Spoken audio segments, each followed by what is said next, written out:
What we do here is go back.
Hello there, hello there, hello there, everybody. How are we all? I'm very well, I thank you for asking. I slightly misread the time, so I started the start screen a bit early, and whilst I could have just let it run to the top of the hour, why do that? I'm not having a 20-minute long fucking loading screen. 10 minutes always feels like a bit of a piss take, to be honest, but you know. 'Tis what it is. How are we all? I hope we're doing well. Bit of a surprise appearance I made yesterday for anyone remotely interested. The Hippy Dippy is back. Yes, Dylan. I nearly said Dylan Brooks, but that's a basketball player. Anyway, Dylan Burns has brought the dumpster fire cum sponge of a show back. Don't know why I called it that. That's a very weird and inappropriate thing to have called it. Anyway, yes, and so Danabo, the creature that organises all of the guests and stuff for those shows, he contacted me about 10:30 last night and was like, "Oh, Kev, are you awake?" And I was like, "Yeah, I'm awake. What's up, man?" And we hadn't talked for like months. Like literally for months. Anyway, and he was like, "Oh, do you want to come on and do some analysis pre-show?" So I jumped on and I did 15 minutes of mostly jokes at Lauren Southern's expense, but also at internet debate culture in general. It was nice. I had no preparation. I didn't know what the topics were, but I jumped in there anyway because I'm a fucking badass. That's available somewhere, I think. President Sunday left with dignity. What happened? I didn't watch it. I didn't stick around to watch the thing. I went to bed. Fuck that. What did Sunday get up to? I know he was on the main show, wasn't he? But, yeah. Any fash from Brum today, Kev? I don't think so, actually. I don't think so. But we will be talking about weird fashoids, because we're going to be talking with No Justice of the MTGs about various things. Don't forget, if you enjoy my shtick, if you enjoy my chicanery, my shenaniganery, you can reward my poor behaviour and life choices by assisting me in my journeys on the internet in the form of hitting the follow button, subscribing to the channel for as little or as more as $5 or something. I don't fucking know. It depends on where you are. He pointed out that one of the guests was homeless. He didn't stick around long, but he trolled the guy who lives in his car at the parking lot, and then Dylan tried to concern troll him on his attitude, and he just left. Oh, I've got to watch that then. At some point. I might watch that tomorrow then or some shit. Oh, that sounds amazing. Who the fuck lives in his car? How do you have the internet access to stream when you're in a car? That doesn't make... None of that makes sense. I don't know. Anyway. Where did I get to? Yes, you can subscribe with Amazon Prime. You can give subs to the community. Fantastic way of helping out the channel and myself. Pay bills and eat food, which are both things that I need to do to stay out of jail and or death. You can do bits messages. 200 bitty bits or more get you a text-to-speechy speech. You can do super chats via the Streamlabs link below. $2 or more, they get you a text-to-speech. You can hit me up on the Discord. I've got a PayPal and / or Patreon. I've got Blue Sky, Twitter, YouTube, TikTok, Instagram. I still haven't got a Threads. Christy keeps saying you should join Threads. Threads is good, but it's just another thing that I won't remember. Do you know what I mean? Fuck that. I will eventually. Because she's always right. I know eventually, right, I'll join it and it'll be like, oh, this is way better. Why the fuck did I take so long? Christy's always right about shit. She's like Nostradamus, but with cracking tits. Oh my god. I imagine in a similar way as Yankee Tanky, you fucking Angloid. True. Yeah, I am a fucking Angloid. Angloid, you're a fucking Angloid. True. These are facts. Yes. Where we at? Yeah, like I said, we're going to be joined by No Justice MTG in just a second. And we're going to be watching some things. There's a spicy debate. There's some other bits and pieces. It's all politics, all the time. 100 miles an hour. Well, within the speed limit, obviously. We don't break the law here. Brumloid. I'm not sure that works. I think Brummy by itself already sounds pretty stupid. Isn't Logan a Scottish name? It is indeed, but so is Wee Jock Poopong McPlop. So, look, we're both Scottish. Yeah, well, I say debate. It's Aaron Bastani and insert random blonde woman who works on GB News. They've very much gone to the Stop it. the Fox News type thing where they just employ women they think are conventionally attractive to spout right-wing talking points. Anyway, whatever her name is, yeah, they debated the riots and stuff, and it looks spicy as fuck, so quality content. Little bit of interesting politics, little bit of internet blood sports. The perfect combo. I thought Logan was Irish. Well, it is in a sense. The family are originally from Scottish. From Scottish, you cunt. I mean, literally end, Kev, just end. My family, a long time ago, were originally from Scotland, who then moved to Ireland, and have interbred so successfully that we now run the fucking place. Kind of.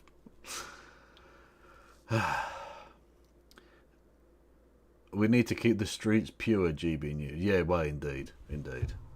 That is one of the many stupid things they've been saying. I wonder who this could be. Could be anyone. No, I have no idea. Hello there, Helena. How are you? Yeah, I'm not doing too bad. How about you? Yeah, I'm good. How's your weekend been thus far? I slept most of today. And I didn't mean to. It just kind of happened. Well, because now you're a proper streamer. You're on full degeneration, fucking degen hours, and it's true. It's a beautiful thing. Honestly, it's like Absolutely. seeing someone develop from a butterfly back into a caterpillar. It's lovely. Pretty much. That's where we're at. Like at this point, I mostly do my editing now. My editing usually gets done between the hours of midnight and 3 a.m. True. Although they found actually, didn't they? Most tech people do their best work in nighttime hours. That's when they're often much more productive. If given the freedom to work like from home at whatever time they like, they often will work those hours. I wonder what it is about that lifestyle that leads to that. I mean, at the end of the day, right? All of the good stuff is happening during the day. Why would you want to do work when you could be out enjoying the sunshine, especially whilst the weather is nice? Not that it was particularly nice today. I will ask you, what good stuff did you do in the sunshine today? I did nothing because I was sleeping. Precisely. But if I'd have actually not just slept, I mean, I went to bed at like 7 in the morning or like 8 in the morning, so it probably doesn't help. Yeah.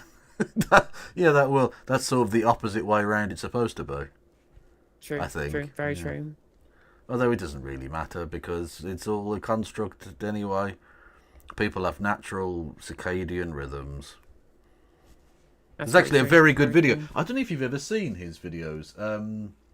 What's he called? People in the chat will remind me. He's a history channel who does videos, and they're really weird. He basically there's a very simple like art animation style he does, where it's literally each person is like a little coloured block, and he tells you the story of like ancient Rome and all this shit. And then randomly he did a really fantastic like essentially communist video, for want of a better phrase, where he basically deconstructs the way in which capitalism forced time on everybody. Because back when people were just working in the fields, they didn't say, like, oh, it's 2 in the afternoon, because there was no such concept, really. People just did the work they needed to do, and then just did whatever the fuck they liked after that. And yeah, the concept of the work day is a very Yeah. it's a very specifically capitalist invention. Yeah, exactly. There's a fantastic video which I'll have to dig out for you. I think you'd enjoy it. Absolutely. Anyway, yes.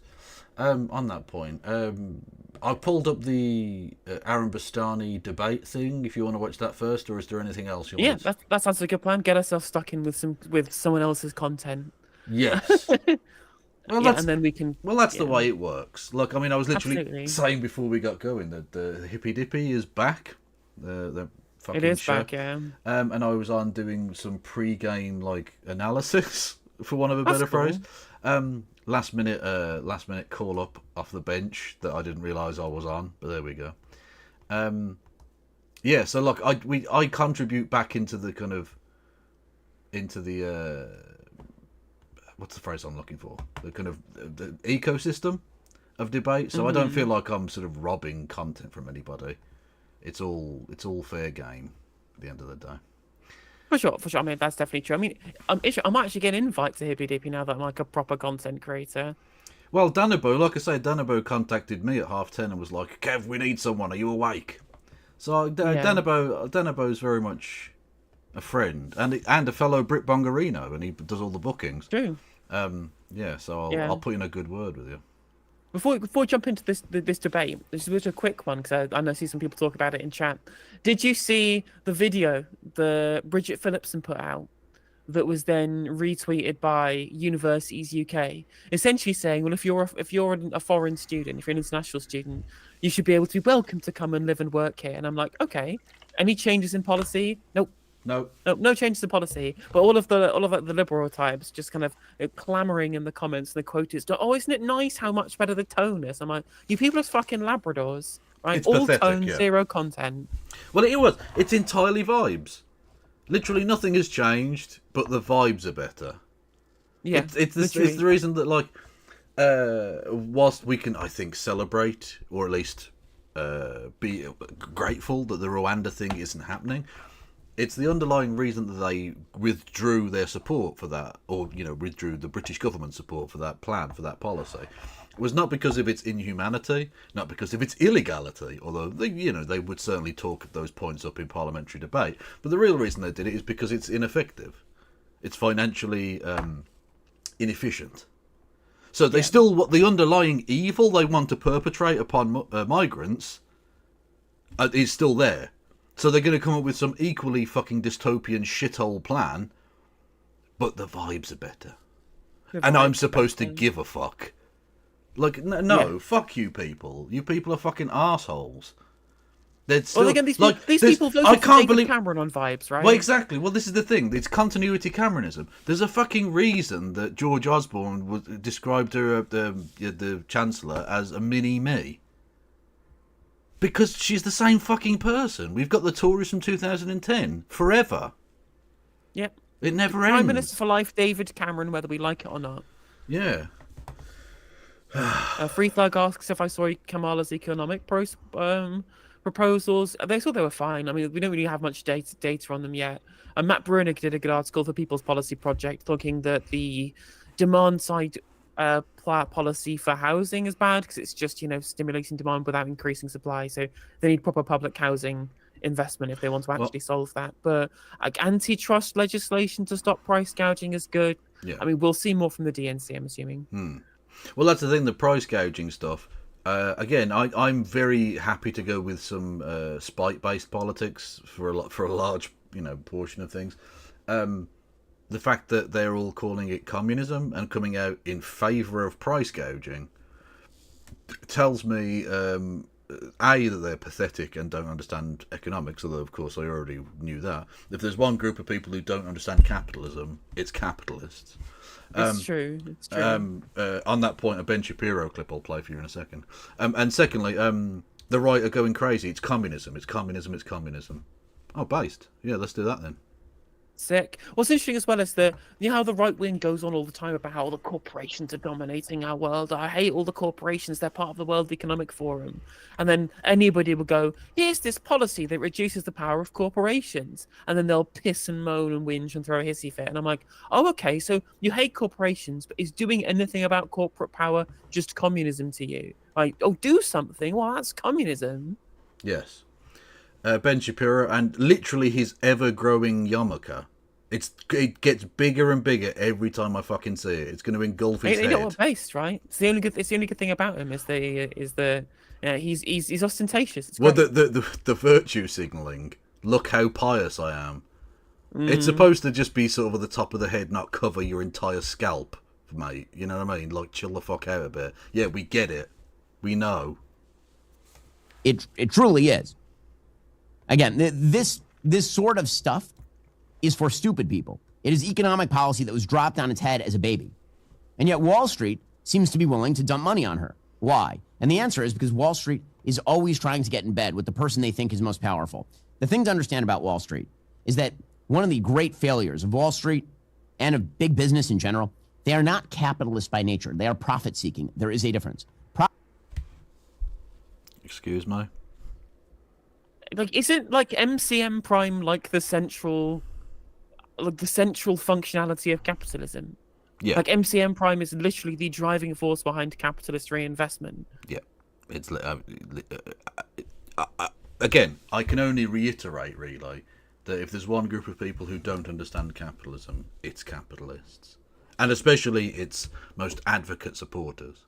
Well, that's the thing as well, is that actually a lot of these people on the right, they're not like Smithian capitalists. They're not. They're not believers in like kind of the Smithian like total 100% reinvestment of all proceeds, right? But the reinvestment of the surplus is the foundation of capitalism, as Adam Smith thought it. Yet there's a reason why it's only rentiers who generate no value and squeeze out profit to be able to throw into financial markets and reinvestment into financial assets and into property, for example, who pay for the Daily Wire or who promote the Daily Wire. Because they're not Smithian capitalists. These people are rentiers. Yeah, leeches. Yes. Leeches, yeah. Leeches. Another good word, yeah. So that was Ben Shapiro's, the smart kid's philosopher, his fantastic contribution, Gambit, which is that Wall Street isn't capitalist enough.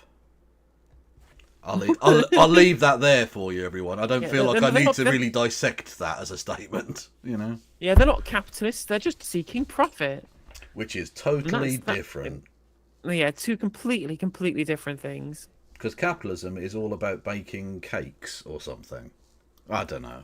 I leave it up to the big brain people like Ben Shapiro. Again, that's the thing. Every single capitalist you meet, every single sincere capitalist you meet, like the libertarian types, their entire conceptuality of capitalism is just like these kind of tiny little people bumbling around in dreamland, making these single individual transactions. There's no broader context. Like you know, a libertarian you don't have to take seriously. If they ever bring up the homestead principle and they're just like, oh no, but I'm just mixing my labor with the natural produce of the earth completely willingly and freely, and that's how every piece of land in the world is owned now. Like capitalism means that there is no land that isn't owned by the state or that is owned by a private entity. You cannot homestead. There is no homestead principle. Your fucking ideology is bullshit. It doesn't make any sense outside of this kind of mythical kind of, you know, whenever like a physicist will say, well, I'm just going to imagine this as like a frictionless sphere in a vacuum. Yes. That's how they imagine their economy. But the good thing about libertarians is that their wives will often homestead your cock by, you know, bouncing on it behind their back. So it's fine, actually. And they're freely mixing their juices with yours, and it's like, oh, okay, cool, it's all good. It's a mutually beneficial interaction between two free participants, and it's a beautiful thing. Exactly. Anyway, from cuckoldry to the GB News. Yeah, so this was a debate between Aaron Bastani and Michelle Dewberry. Although apparently she's called Dubes, which is the weirdest name that they use for a show on GB News. Having a debate about the riots, I believe. So you can't steal the Dubes from Platty Dubes. I'm not having it. I'm not having it. Like, get your own fucking shtick, dickheads. Yeah, absolutely. Look, the Tory MP Mel Stride, he has been saying, well, he's been saying quite a lot, quite frankly, but anyway, he's been saying that white working class boys apparently feel distance from society, and he feels that is one of the things that has led to the riots that we've seen on the streets. Aaron, is that fair? I think the formulation's all wrong. There's a few things to say. Firstly... Yeah, just as a kind of analysis of that sentence, he's not incorrect in, again, a purely contextless way. Yeah. White working class kids do feel distance from society. But that's also true for black working class kids and Asian working class kids and everyone working class kids. Like, genuinely, I don't want to be too class reductionist about this because clearly race is a factor in a number of ways. But, like, it's largely economics that distance people from society. Well, exactly. Like, Kwasi Kwarteng is not distanced from society. Neither is Lee Anderson, and they come from very different racial and economic backgrounds. But they're both rich now. Indeed. Exactly. And at the end of the day, right, you know, what Mel Stride is describing here is alienation. He's describing alienation. Yeah. Yeah, precisely, yes. Yeah. Not that he would ever acknowledge it as such, but yeah. Yeah. Often you'll see people saying, actually, young men of various minority communities, Afro-Caribbean or South Asian or East Asian or whatever, they're more likely to go to university than white British boys, therefore they're doing better than them. Firstly, that doesn't mean anything. Just because you're getting yourself into 40 grand worth of debt doesn't necessarily mean you're achieving much. And very often, working class boys... Yeah, also, can we talk about that? The commodification of education has made it demonstrably way worse. Oh, it has 100%. done. And the thing is my favourite part about all of this is it's made it worse in a way that rightoids really hate. So one thing you hear a lot is this idea that, oh, well, university doesn't teach people properly anymore. It panders to them. It panders to students, they give them their safe spaces, and they have all of this woke language. You see the right moan about this all the time. And I'm just like, yeah, of course it panders to students, because they're not students. They're clients. They're paying for a product. Why should they have to pay for a product that tells them either they're stupid, that they're wrong, or invites people like Milo Yiannopoulos to come down and insult members of the student body? Yeah, of course they're not going to pay for your product if you give them something that makes them feel bad. And you say, well, education should be challenging for students, and I 100% agree. The way you make it be challenging is by ensuring that they are providing something that isn't commodified. As soon as you turn it into a product, people are going to make a cost-benefit analysis of whether or not paying for that product is a good thing. Like, you can't have a holistic, utilitarian perspective towards education whilst there is a price tag attached to it. But I don't like Carefree Wandering as a channel all that often, but his discussion about wokeism that he talks about this specifically, about how universities have changed their position on a lot of issues just because of their material relationships to students completely changing once it becomes less about how high you get at the league tables and is more about, well, how much money can you make? Indeed. Also, having mentioned Milo Yiannopoulos, it would be remiss of me not to say that I personally single-handedly took him down. You did, absolutely. This is true. Of these kinds of backgrounds, we've got a few places where they're talking about with regards to deprivation, places like Middlesbrough, Blackpool, Liverpool, Hartlepool, Hull. Young boys from these places are more likely to go into, for instance, trades, vocational trades, than people who go to university. And you know what? It's a really smart choice. They make a lot more money doing it, and they don't get in debt doing it. So I don't buy that. Then secondly, white working class... Also, notice that they're going with this kind of northern deindustrialised place. Whereas there are other examples that one could use of places like the southwest of England, which have pretty much always been poor. Yeah. Because capitalism has always shat on it, or indeed surfaced and before that and all the rest of it. This narrative that's been allowed to be spun, that this is somehow... it's the red wall thing again. It's the patronising of people in the north of England. That's what's actually taking place, fundamentally. And it's almost the bigotry of low expectations to an extent. That these people can't help it. They're essentially kind of feral. They're sort of like animals, you know? Yeah, conservatives do this all the time. There was a Charlotte Gill did a little clip for The Spectator moaning about universities and moaning about how it creates people who don't have any common sense or whatever, just because they disagree on like some fundamental philosophical tenets, but whatever. But then she said something like, "Oh, if you just speak to the regular white van man in the street, whatever, he's gonna have more common sense." I'm like, well, everybody has common sense in this regard. Like, I'm not gonna peer, people who work, do a very important service in driving white vans or whatever for whatever trade that they're a part of or whatever delivery driving that they do.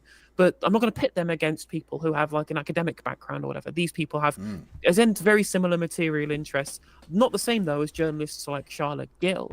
But then she kind of there's this reverence, this idea that there's even these lowly people who I would perceive as being beneath me, even they have more common sense than these entitled liberal elite metropolitan types. I'm just like, now how about you stop treating it like a fucking petting zoo for working class people, and you treat these people actually like real actors in their own right? Yeah. Absolutely. Class boys. I mean, look, my view is this. So many people in our society, particularly younger people, don't feel like they have a stake in the country. And that's a huge problem. That is a huge problem. And of course, people are going to have a range of proposals on how to remedy that.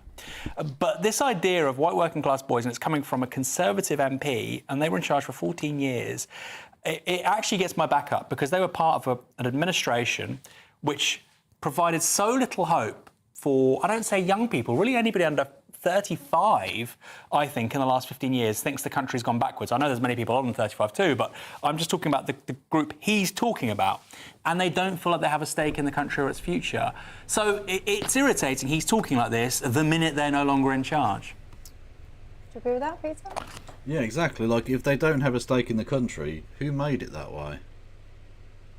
Exactly, 100%. I mean, there's a reason why. I mean, Aaron Bassani mentions under 35s, and from the election data we have, I would stretch it to under 45s. You've got to remember that someone who was 45 was 31 when the Conservative Party first came into government in 2010. So it is a huge swathes of people. And again, in this under 45s group at the election, the Conservative Party were in 5th place, behind Lib Dems, Greens, and Reform UK, and of course the Labour Party who won the election. Yeah, of course people despise the world view, the economic world view that's been essentially forced down their throats by continuity conservatism outside of the small blip where Boris Johnson said, maybe let's actually do some investment, even though it really never happened. Yeah, of course these people have a stake in society because austerity destroyed the economy. Yeah, and not just that, but the younger a person is, the more likely it is that they've been fucked over by the government. It's so obvious that governmental policy has been led almost entirely by what the boomers want, and that, I think, is very telling that younger people have worked all of that out, or at least a large number of them have worked it out. Even the right-wing ones won't vote Conservative because they realise that they're just being fucking pandered against, in essence. Hello? Hello. Okie doke. Don't quite know what's going on with Helena at the moment. I'll give them a second to sort out whatever technical issues are taking place. I don't know if her audience can hear me, but if you can, hello.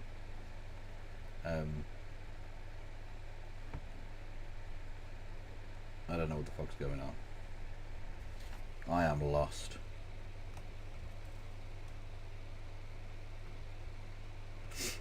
Just give us a second, everybody. Did they leave or have they come back? Hello! Hello there, can you hear me now? I can hear you now, yes. That was very weird. We could hear you. I could hear. My chat could hear me, and Google Meets was saying that my voice was coming through.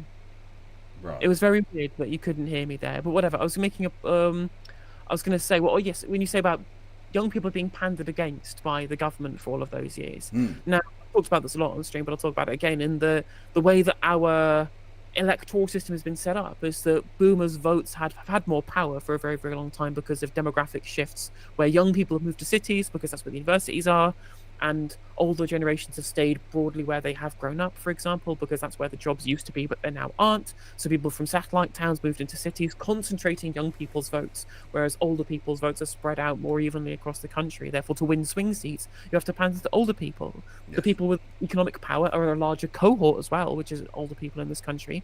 These are the people who have mortgages, more likely. They're more people to be homeowners. Therefore, policies that incentivize increasing house prices are great at enfranchising a very large voter bloc that you need to win an election. Blair knew this, Cameron knew this, Osborne knew this, and clearly Keir Starmer knows this too. And young people, why would you pander to them? They all live in safe Labour seats. Their vote means jack shit, and you can't pander to them, and you have to pander against them to keep house prices high. If you bring down house prices or if you stagnate them, you lose the bigger voting bloc. So the Tories have been incentivized electorally to piss these people off, as well as just kind of hating them anyway. Yeah. Like, they literally, I mean, Rishi Sunak even said, why should we do anything for university students? They are not going to vote for us anyway. They have no reason to. Like, their policy for older people was give them the pension quadruple lock. What was their policy for young people? Go join the military. Exactly. That was such a shite plan. God damn it. It was such an obvious, like, jotted down on a napkin at 3 a.m. type thing, and they made it policy.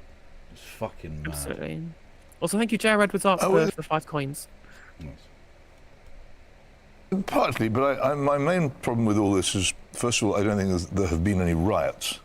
What there have been is outbreaks of disorder. To call them riots. What?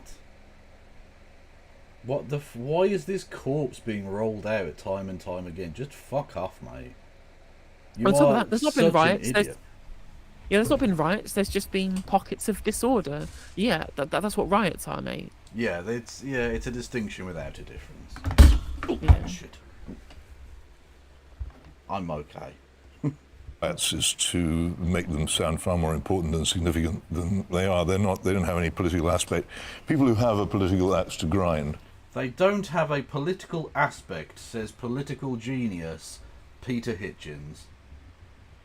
Amazing. So when they went and attacked the mosque, when they went and tried to kill loads of migrants by setting their hotel on fire, these were non-political acts. These were apolitical race riots, you say?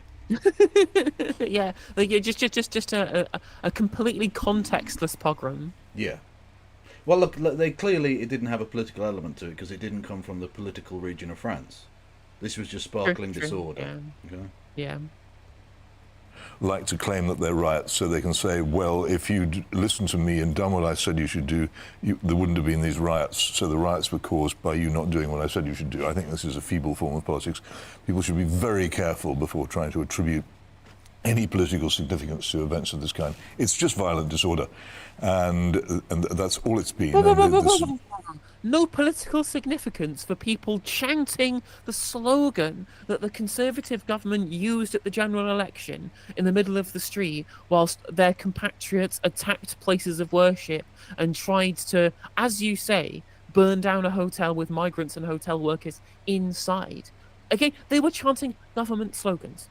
Yeah. Rishi Sunak was standing on podia with "Stop the boats" emblazoned on the front of it, and that was exactly the same thing that these people were chanting in the middle of the street. Yeah. They were making an explicit political point, saying, isn't it terrible about how we are using hotels to house asylum seekers? We should leave the European Convention on Human Rights. And then people go and attack those same hotels thinking, look, all this money that we're spending, isn't it crazy? When the Tory government did the thing and then told everybody to get mad about the fact they were doing the thing. It's almost like it was deliberate. Yeah, a little bit, yeah. A little bit stochastic-y, terrorism-y, you know? Sorry, just one sec. Oral Moot says it's the fault of the boomers. That's a sweeping generalization. I'm not saying that it was a conscious decision of boomers to do that. I'm talking about it was the natural material relationship in the way that our electoral system just managed to shake out because it's first past the post, because of changing demographics, because of how neoliberalism moved people around the country, and so did university privatization and liberalization too. And on top of that, the ways in which certain areas had jobs taken away from them because of a lack of industrial strategy. It just happened so that young people and old people live in different areas of the country in the way they didn't do before. That's not the fault of boomers that happened. That is just the way it worked out. And you win elections by pandering. You don't win elections by pissing people off. And you have to pander to people in swing seats. Again, like boomers got things because they happened to be in electorally advantageous place. That's not a conscious decision that they made. And I think a lot of people, again, it's really important to understand that analysis is not justification. Yeah. Or it's not. Or neither is it impugning people.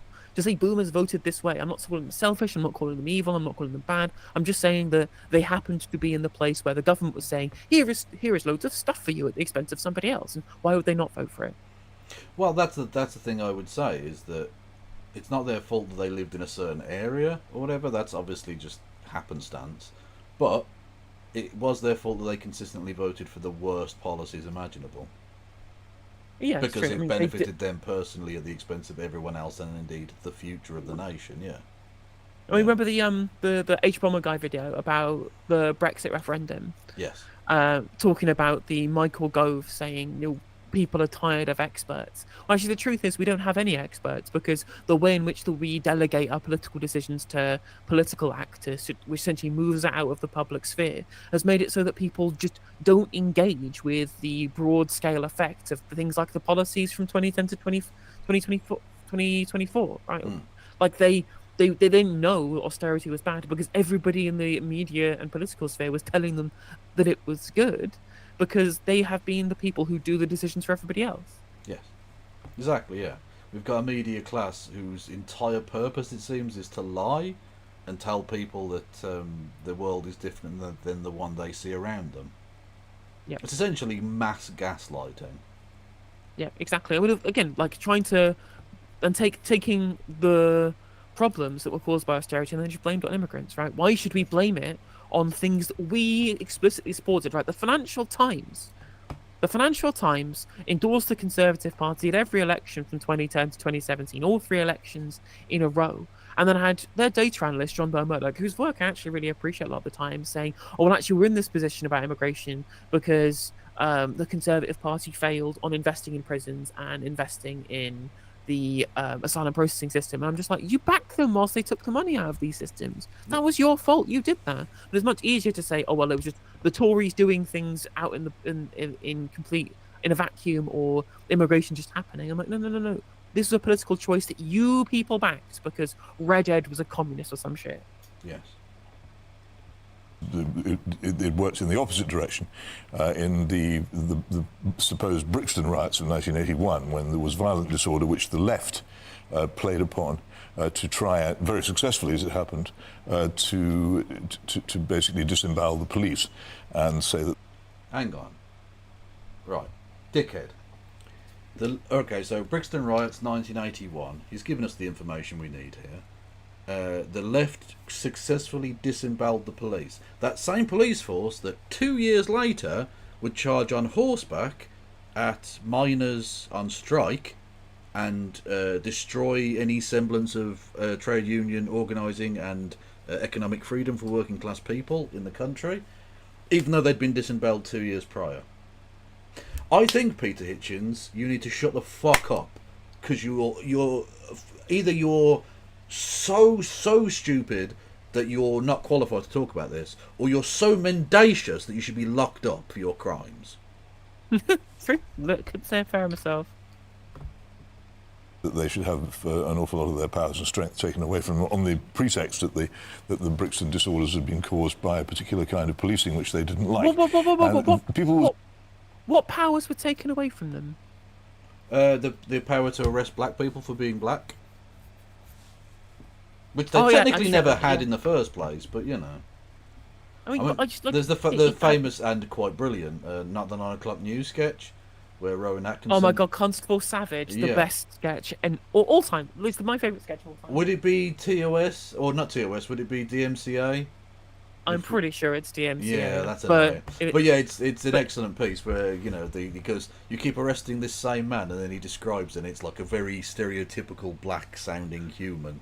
And then he goes, Oh yeah, literally, it's just like you've arrested him on the charge of possession of curly black hair and thick lips. yeah, exactly. And then he goes, have you noticed that this man is Afro-Caribbean, Savage? Yeah, absolutely. I hadn't noticed that at all, sir. It's fucking brilliant. Literally, exactly. And it could still be being done now. It honestly could. You stopped and searched this same group of black lads 1,000,000 times. You shot this Literally, fucking Asian kid. You know, like, it's the same fucking shit 40 years later. Ridiculous. We do this all the time. I remember going over to France during some alleged riots. There was just a bunch of kids setting fire to cars in various suburbs. What do you think a riot is? What is your threshold for a riot? If setting cars alight, if a large group of people set cars alight, that is a riot. What the fuck constitutes a riot for you? Honestly, Peter, I need to know what your definition is here. Because it's clearly very different to every other actual human. Yeah, you see, look at something like the Tsar Revolution and go, oh, it wasn't a real revolution. It was just a kerfuffle that caused an entire change in government. It's just a bit of violent shenanigans. Like, what the fuck is wrong with you? You're an idiot. That's a good point by Kath. Yeah, riots, he to me means is when the left does it. True, but he also said that the Brixton riots weren't really riots, didn't he? Did he? Oh, I think so. I think he was saying that wasn't a riot either. That was just violence. But this time it was the left that disemboweled the police. Like, he's a fucking idiot. Honestly, he's such a twat. Oh. Paris, there was nothing political about it. People should not use it now. Beyond that, I think he's talking. Hang on. Is he talking about the riots that were started because the police? Did they run over a black kid or something? And like the corpse was just left there in the street to rot? And people went, nah, this is fucked up, mate. We can't be doing this. And the police tried to crack down on it, which inevitably made it explode. Because that's what always happens. The police try and crack down on it, hoping that the proles will shut the fuck up. The plebs will just shoo back into their corners. And everyone went fucking mental. But it wasn't political. It was just, racial-based policing and the reaction there too, which is entirely apolitical. Dan Sheaf says conservatives trying to individualise some parts for riot. The thing is that's not necessarily a conservative point of view. That's like a neoliberal point of view. And Peter Hitchens isn't a neoliberal. He's an incredibly classical conservative with the biggest C imaginable. Usually he would be the kind of person who would. C, yeah. Yes, true. That too. You'd have expected him to have some kind of, at least, beyond surface level analysis, other than always just some people doing some bad things. But no. This man's brain is so much soup at this point that is his only input. Yeah, like again, without the context of literally everything else happening around them, you can take an individual throwing a rock at a police officer and just say this is just an individual act of violence. The guy next to him also throwing rocks. That is another individual act of violence. The guy across the street setting fire to a car is just another example of violence. They just happen to be clustered in one particular location with one kind of political theme to it, but they're all just individual acts of violence. I see no connection between these things whatsoever. I am a very big-brained man who should be given a national platform to speak these things. Oh, it's just drivel. Very drivel. The question of white working class boys, there's no question at all that this is a section of the population which has been cheated by the school system for a very long time, because since 1965 the rule has been that if your parents have no money either to pay school fees or to buy a house in the catchment area of a better school, you will get a bad education. So there's some truth in that. Well, there's no doubt there is some truth in that. But that policy was instituted by conservatives, fundamentally. Yeah, to essentially to maintain the primacy of the private schools. Yeah. Like, it's ridiculous. So they didn't have, northern scum, infiltrating their wonderful, southern posh schools. They wanted to ensure that the rabble stayed with the rabble. Yeah, exactly. But it's certainly, I agree, that for the Conservative Party to get worked up about that, something which it's had multiple opportunities to correct ever since it first came back into office in 1970 after the abolition of the ground schools began, and has done absolutely nothing at all. They really haven't got any business complaining about it now.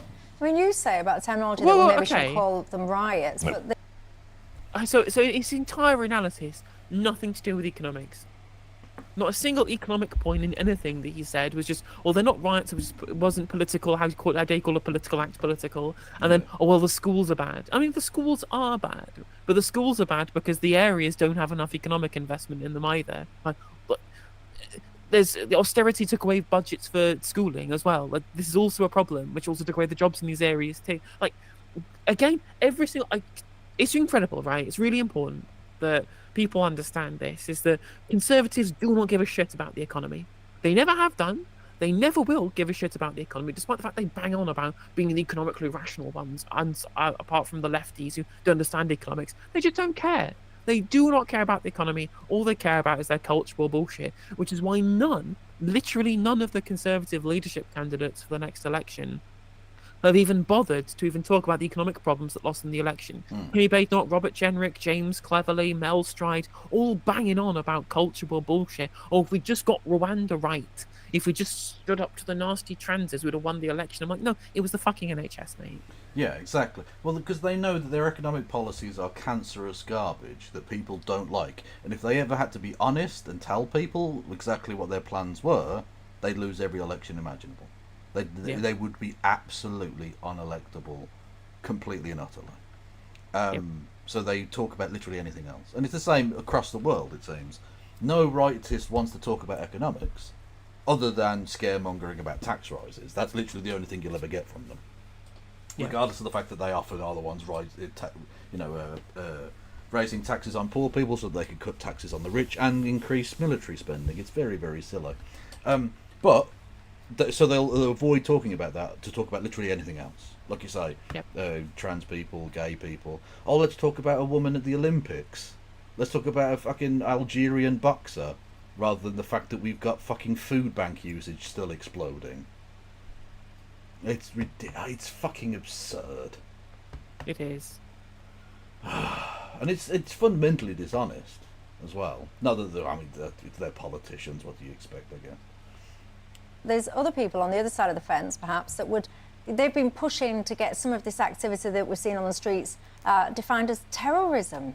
Well, that's, I think, equally wrong. It isn't. There's a lot of things. Well, thank you for that fucking brain-busting analysis. It isn't. Lol, no. No, you. Yeah, thanks, mate. Look, I can get this kind of political analysis from a drunk at a bus stop. You are supposed to be a high-level, long-time, supposedly well-respected journalist and political commentator. And your analysis of that is, it isn't. You haven't given a definition of what you think a riot is. You haven't even begun to question what terrorism is, and how this isn't terrorism. Like, it's just, honestly, he makes my brain ache, and he makes my fucking arse ache. You're That's annoying. The thing, right? People must get mad about the fact that we pause Andy so much, and then we make 10-minute videos last like 2 hours. But conservatives say so much bullshit at such an alarmingly rapid fire rate. You just have to debunk everything in fucking minute detail because there's so many incorrect assumptions, so much nonsense. Oh my god, it's the worst. Yeah, but look, I'll take the Peter Hitchens approach to this. Anyone who's annoyed and thinks that we pause Andy too much, we don't. No. Just no. See, you know what? It is much easier, Peter. I get it now. Yeah, that's fair. Things are politicised, which are not a lot of events, which later turn out to actually be mental health events committed by people who've had their minds overthrown by drug abuse. Yeah, every single person involved in this is a druggie. Brilliant. Thanks, And Peter. and you know this is just nonsense as well, because getting mad at drug usage is Peter Hitchens' pet peeve. He gets mad about the idea that there's been lots of kind of effective drug decriminalisation for usage in this country. He thinks it's a real kind of societal ill. Yeah. Because he's just this weird fucking yeah. boomer conservative, yes. Yeah, I mean, you can have your criticisms, but you can't just take literally every societal problem and then bring it back to people use more drugs now when they don't do. Like, they don't use more than they used to. In fact, they probably use less cocaine than they used to. Yeah. This country was a fucking hive of that shit.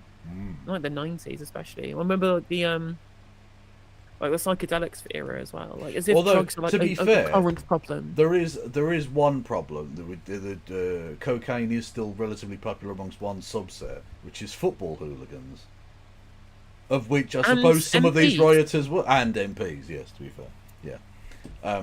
So basically, just the far right. Yeah. He's a As crank about drug use. described Yeah. at the time and often What was that? Sorry. Sorry, someone in chat saying he's a crank about drug use. Yeah, 100%. True. for many years afterwards by media and politicians as terrorist actions when they're not. We should be very careful about attributing the terrorist motive to events until we can actually show that this is so. No, I don't think that. I mean, I'm not going to bother looking into it because I don't care enough. But it would be interesting to see whether he had exactly this same approach towards BLM. Well, interesting to see. Yeah, the one where there was no violence at all in the UK apart from the felling of a statue. But again, it's interesting that he says that well, we need to find out more information about whether all this was silly to call them terrorists. I'm like, people organise this shit on Telegram. Yep. Like, it was all leaked. We have all of the chat logs from the people planning terrorist attacks. Yeah, like literally. My man, like some of it was terrorism. Now, like the guy who went into Greg's, probably not a terrorist. I think that would be an overstep to try and charge him with terrorism. But the people planning to knife people and like attack migrant centres, and then doing it, yeah, that's kind of a terrorism. It's Yeah. a little bit terroristic, you know. That makes sense either. What do you think to this whole? But have you seen this? I mean, I've seen quite a lot of people, particularly online, suggesting or expressing disappointment that no one, as of yet, has been convicted under a terrorism charge. Well, that's fucking stupid. Like they don't bring terrorism charges straight away. Unless Well, yeah. unless you're literally fucking Bin Laden or some shit, and it's like open and shut. The terrorism case takes quite a while to build. The bigger the case, the longer it takes, and the longer the charges are going to be, or the bigger charges will be added later on. They'll essentially hold them under like either murder or something like that, some generic thing, and then they'll charge them with some sort of terrorism-related shite later down the line because that takes a lot. Exactly, That takes 'cause quite a lot of proving. It does indeed. Whereas these people As it who should, pled by the guilty, way. right? The reason why people have been rushed through the courts is because they have pled guilty. Yes. It's very easy to convict someone if they say I did it, right? Mm. So when it comes to you did this thing, we have video footage of you doing the thing. We don't need to ascribe a motive. All we need to do is work out that you did the thing and for you to plead guilty, sentence gone. Very, very simple. Terrorism charges require motives, they require planning, they require all of these things which necessitates a huge amount of the police doing things in the background to be able to build that case. And of course you'd expect somebody would probably end up pleading not guilty to terrorism charges because of that fact. Yeah. But on the point of people being convicted, there have been some belters. This one, not necessarily that well known outside of Twitter, but his name's Wayne GB88. That is not because he was born in the year 1988. That 88. It's HH, yeah. I'm going to keep posting whatever the fuck I like. Arrest me if you want, cunts. And now they're the FO in FAFO.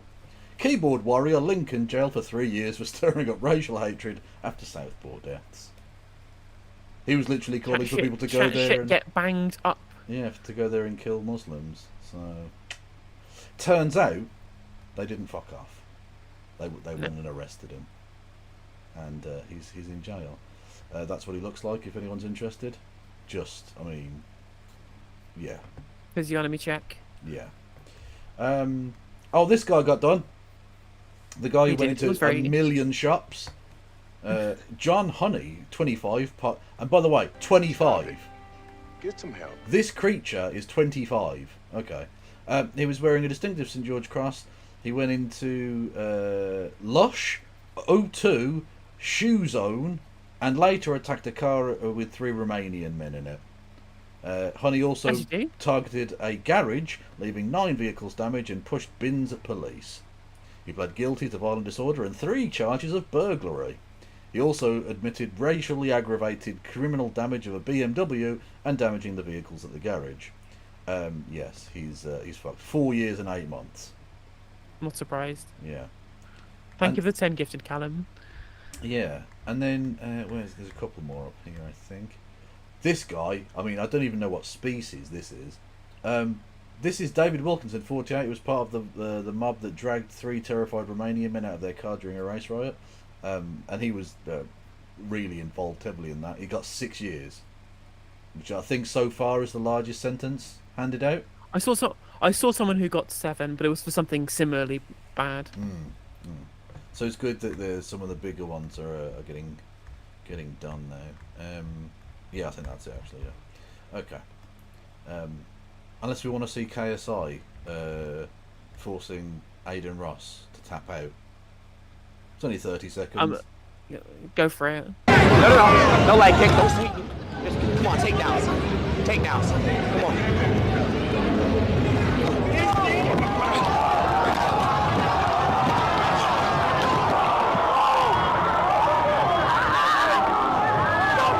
Look at that leg lock as well. That's speed, not KSI.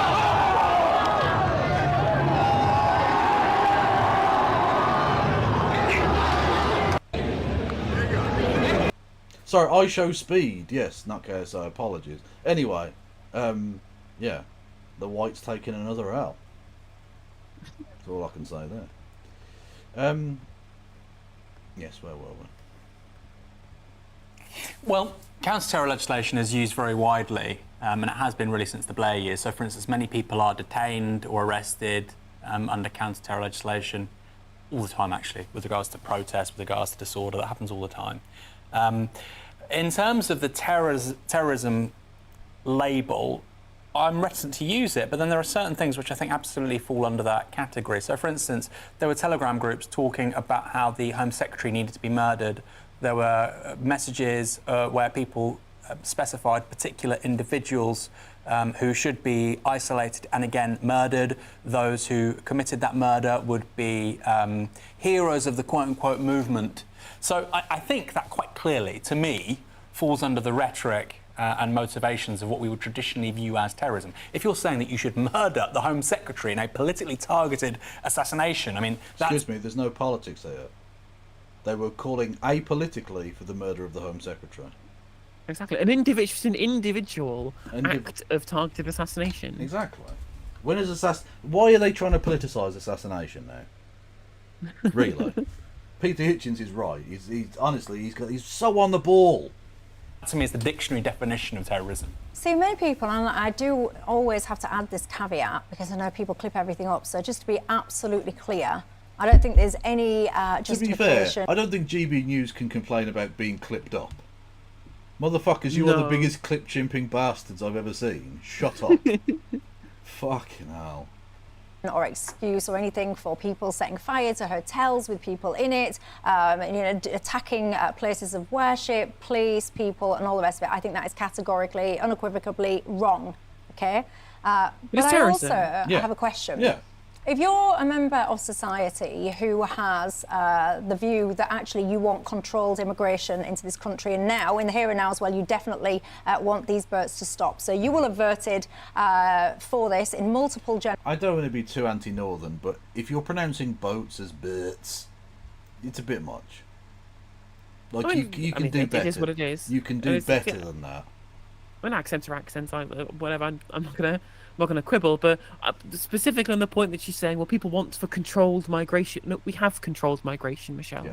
We have controlled migration, right? If you want to come here, you need to be an asylum seeker or you need to have a visa. That is a controlled border, right? You say, well, people want the boats to stop. Okay, well, maybe they should listen to migration experts like Zoe Gardner, who will tell you that if you want to stop them, you have to give people safe routes to get here. Yeah. You have to get them a regular... Well, yeah. Well, that's the point I was going to go on to make, sorry, is that if it's not controlled, why are they having to come here in small boats? Why wouldn't they just get on the Channel Tunnel or on the ferry? Oh, that's right, because we've got controls and checks on those and they wouldn't be allowed to pass through. Exactly. Literally. It's so dumb how they will... I mean, Matt Goodwin did the same thing as well. He had a whole segment about it. I put a clip up on TikTok about it as well. He was saying, oh, we've lost control of the borders. No, we have control of the borders. Right? People need visas to come here. if you think that we give out too many visas, you're welcome to that opinion. You share that opinion with the majority of the public. In fact, I am the minority in thinking that the current system is fine and I'm welcoming more people here. I understand I'm in the minority, but what you cannot do is lie. What you can't do is lie and say our borders are uncontrolled, we've lost control. But we have plenty of control. That's what the visa system is. That's how the asylum system works. This is how we have far more control over our borders than, say, Turkey does for the floods of like Syrian refugees fleeing from the 15-year-long conflict that Turkey keeps stoking by attacking Rojava. Like that's a thing that they don't have control over in the way that we clearly do. We have way more control, and we issue visas. We literally fucking issue visas to come here. Yep. Yeah, and you'll notice again, all of the right wingers do this regardless of the country. Apparently everywhere has uncontrolled migration. Yeah. Really? So what purpose does the word migration even have then? Like, why are you telling me, like, if literally nowhere has immigration checks, then like it doesn't matter, does it? The fuck? Oh, it's almost as if you're fucking lying to try and scare people. You dishonest little shits. Absolutely. Also, Alex Rich makes a really good point in chat as well, trying to how the people will try and say that basically all the people who are rioting are poor and disaffected. Like the woman who got convicted for spreading the lie about Ali Al-Shakati was like a £1.5 million homeowner living on like a farmhouse in rural Cheshire. Like as if this is like class unity rather than class collaborationism. Yeah, exactly. And another one that was married to a Tory councillor. Like, I imagine they're probably not dirt poor. Councillors do get paid, that's a full-time job. Like, it's bullshit. And again, it's the same with Jan 6th in America, wasn't it? It was all these fucking people who, like, flew there on private jets to go and fucking riot. Or drove their brand new pickups. Yeah. Sorry, not riot. Apolitical outbreak of violence that was all individual. Loads of individual outbreaks of violence, all in the same place simultaneously with the same political goal. Yeah. But there's no politics in it. It's fine. No, it was an apolitical attempt to overthrow the US government. Yeah. General elections, you would have voted for those kind of policies in the Brexit referendum, and so on and so forth. And actually what's been delivered to you is Well, you didn't really vote for those things in the Brexit referendum. Again, I don't like this right-wing bullshit. Now, don't get me wrong, a lot of the people that voted for it do support less migration. Okay, that's fine. And they were told constantly by people like Nigel Farage that, they were voting for that. But they weren't. They were voting on whether to be a member of the European Union or not. What then happens after that is up to future elections, based on the way the people voted. 1 second. And the fact that now the hardest of hard Brexits is now being portrayed as the thing that every single person in that 17.5 million wanted.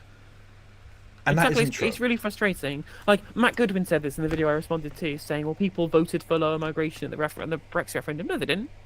They didn't do that.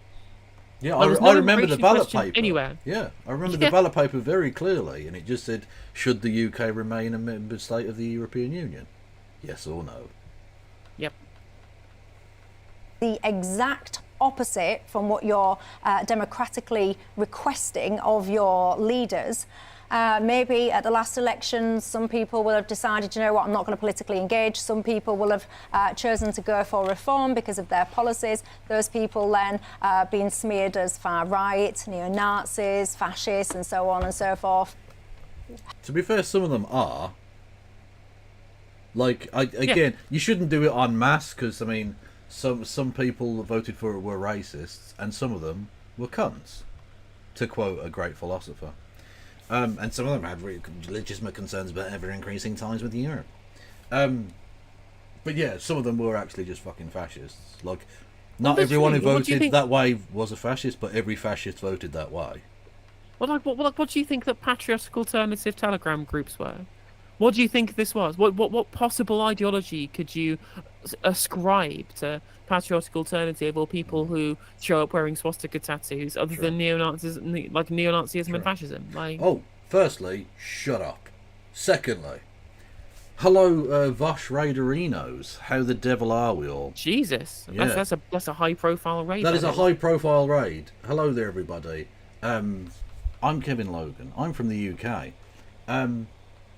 I'm a socialist. And we do exist, I promise you. Now, you may think to yourself, I don't want to listen to this Britbong cunt. Who gives a fuck about what this guy has to say?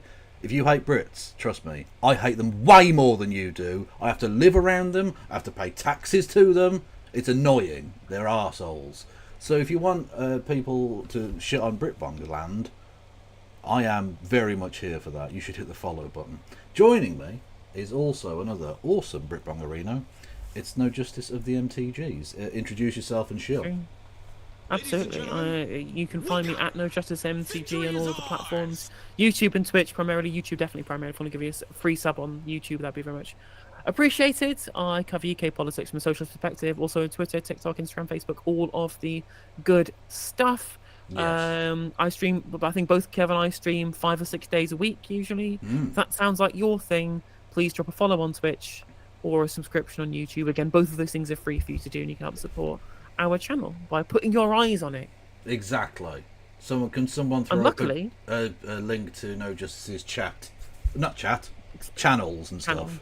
Yeah, and luckily on our streams, at no point do you get folders full of dodgy porn, which helps. Well, thank you for scaring them away. Anyway, although, look, I'll say it, I'm a fan of horsecock. I'm just putting that straight out there, okay? I don't care who says, look, I'm leaving it out there for everyone to see. The world knows now. Anyway, hit the follow button and subscribe and all the rest of it. We are currently listening to, how do you even describe this? 3 British people, 2 of whom are right-wing twats talking shite, and Aaron Bastani, who is based as fuck, talking about the recent race pogrom riot situation, which you may have heard about. I think Vaush followed it. I think they covered it a little.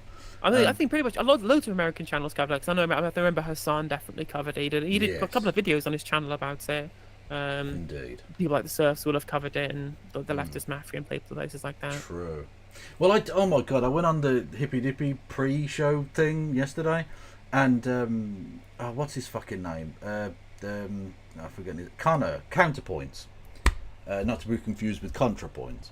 Counterpoints was doing this dumb equivocation shit about how the rioters and their equally bad and problematic Islamists in Britain, and I was like, what fucking Islamists are you talking about?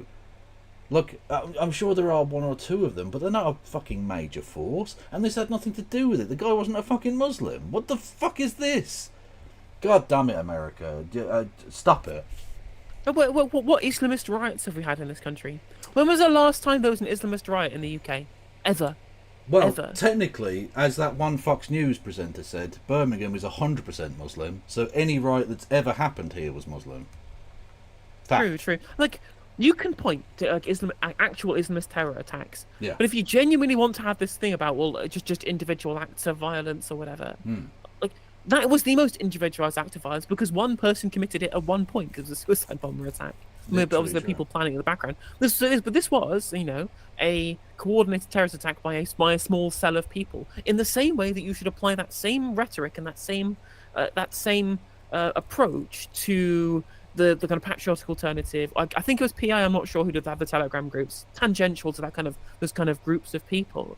But the wider hangers-on, or wider people who belong to the movement, obviously Muslims aren't necessarily Islamists, and people who have concerns about immigration are not necessarily fascists, right? Yeah. But at no point did you ever have Muslim riots. No. Alongside the terrorist attacks, which were the tiny minority, just like with the far right, there's a tiny minority of terrorist attacks. But the far right did a whole riot as well.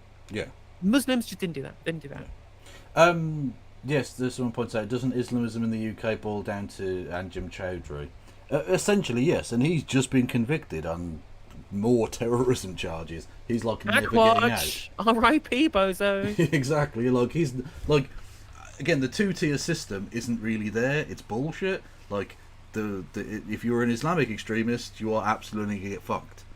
Way worse than if you're a white extremist or whatever. Not that white and Muslim are exclusive, but you get the point I'm making. The right-wing whinging is pretty annoying, actually. Absolutely. I think it's people actually pointing out in chat as well that the conservatoids think the protests for Palestine are analogous to the riots. And I'm like, there were no riots for the Palestinian protests. That's where this two-tier policing stuff comes from. They expected that for some reason people who are protesting for Palestine would be violent, and we just weren't. We Yeah. followed the police guidelines and it was fine. A couple of miscreants along the side like fired some fireworks, and there were the people who like wore the paraglider Yeah. patches, but there Which, was no like, actual yeah. kind of Keep your violence against civilians. Yeah, in terms of wearing those patches, keep your shit posting for the internet. Do you know what exactly. I mean? Don't take that into IRL. That's not a good situation. Normies exist. They No, won't 'cause get the joke. expressing support for a prescribed terrorist group is illegal. That is a crime that you have committed. That is technically yes. Although the people going on about what did they compare? Did they call Rishi Sunak a coconut or something? In Yeah, one someone poster? had a sign comparing Suella Braverman and Rishi Sunak to coconuts, and they got done on like racial hatred. Which is it's a bit of a stretch, I think, that one. I mean, it's a bit of a stretch, especially since it was like a black person holding the sign as well. Yeah, it's a bit. I think that's a bit too much of an edge case for me. But Yeah, whatever. Like, exactly. I mean, if that's the worst you can point to, I don't think it counts as a riot. Although Peter Hitchens doesn't seem to think that people setting cars on fire because of racialised policing is a riot. So who knows? Absolutely. Someone just How pointing out in do- chat. Someone pointing out in chat as well, saying that actual Muslims kicked Anjem Chowdhury out of their mosques and told police to jail him. Yes. Well, there you go. Like, Yeah. it's all you need to know. Yeah. Do people get that message across and get it listened to and get it respected? But Muslims and cop it from all fucking sides, right? We literally saw, didn't we, during the brief outbreak of nonsense in Leeds with that bus satellite. Fucking Mothin Ali was literally out there putting his body in the way, stopping this shit, but bringing out pails of water to put fires out. And the fucking wankers still called him a terrorist who was rioting. They still tried to portray him as, and he's a Green Party councillor in the local area, and they tried to portray him as like this fucking evil bloke because he said Allahu Akbar when he got elected or whatever. Like, that just means God is great, you fucking ignorant wankers. Yes, like Arab Christians say Allahu Akbar because it's Arabic for God is great, and they Yeah. believe in a God. Ironically, the same God as Muslims. Yeah, exactly. It's the Abrahamic God. Literally is. Literally.